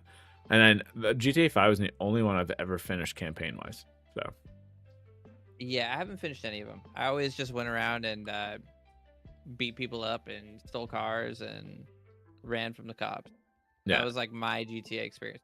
I did get to in GTA 5. I got to the point where, what's the redneck guy's name? Trevor. I got to the point where he was it him? I believe it was him. He was torturing some guy with like a car battery and. Oh yeah. Yeah, I got to that point in the game, and I didn't stop because of that. I just haven't picked it back up. Yeah, that makes sense. Yeah, there's so much shit to do in that game. It's ridiculous. Yeah, but it looks like a great game though. Maybe I'll play it, but I don't think I'll be getting it. It'll be hard because I feel like if I watch videos on it, though. I was gonna say if I watch, I don't know if you're like me. If I watch videos long enough on something though, it almost feels like I've played it and got the storyline, so I don't feel the need to then play it. If that makes sense. Yeah, unless I'm like super hyped on it. If I watch videos on it, I generally like I don't need to know anything else about it. Yeah. So I don't need to buy it. Yeah. So that'll be interesting. But like a good example is I want Space Marines 2, but I watched Charlie play it all the way through. So I know it's gonna happen, but I still want the game because it still looks like you know what I mean? It looks like a great game. Okay. See that. Yeah, because I can see some of those games you'd want that surprise factor a little bit because it's like, you know, reading that book or whatever. Not at least for me, because there's some games that I won't watch because I want to play it. Yeah. Well, for me, maybe besides Halo, randomly or whatever, not I don't really go back and play a game. Like replay it again? Yeah. Huh? Have I done that? Halo. Oh yeah, you said besides Halo. Yeah. Because those are almost a little bite size. I'm kind of doing it with Hogwarts Legacy. Okay. But like, I mean, that's a fairly new game still, so. Yeah, and I guess we'll see how Warner, just on a side tangent there too, we'll see how Warner Brothers goes. Well, I guess it depends on what game it is. Like I've gone back and played like 7 Days to Die several times, and Raft I've played that on 3 different occasions all the way through. So it probably depends on what kind of game it is, because those are like survival. You know, elements of it change. Can constantly. Be changed. Yeah. I guess my head instantly goes to single player. Yeah. Because I'm like, I know. Static games. I know what the story is. Like, I know what's gonna happen. I know this and that. But Horizon Zero Dawn, I think I played that twice. Interesting. Okay. That was not too long, but it's still long. I lied. I played Zero Dawn and then the other one. Oh, Forbidden West or whatever. Yeah, Horizon Forbidden West. They're so similar, it might as well be the same game. Might as well. All right. Is that our patch notes of the week, though? I think that's all we got to go over this week. Sick. It was a cool week. Dope. No, yeah, if anything, biggest takeaway there is that laptop. Yeah, if someone's looking for a laptop, Windows specifically, granted, I don't expect it to. I guess you could maybe try streaming or whatever not, but obviously don't. Have your expectations set in place. How about that? That is dope, though. Yeah, that laptop's super cool. If you got an extra, like, $800 and you have a little bit of desire to learn how to put a computer together. If you can put Legos together, you can do that. Yeah. Oh yeah. Cool. Well, thanks everybody for tuning in. Yes, thank you for stopping on by. Hopefully you have your fantastic week ahead of you and all that good stuff. And we will catch you back here every single Friday. So subscribe, Kyler, Twitch, Kick, YouTube, all that good stuff, everybody. And we'll catch you back here next week. Take it easy. Yup. Peace. Never stop the fucking rave.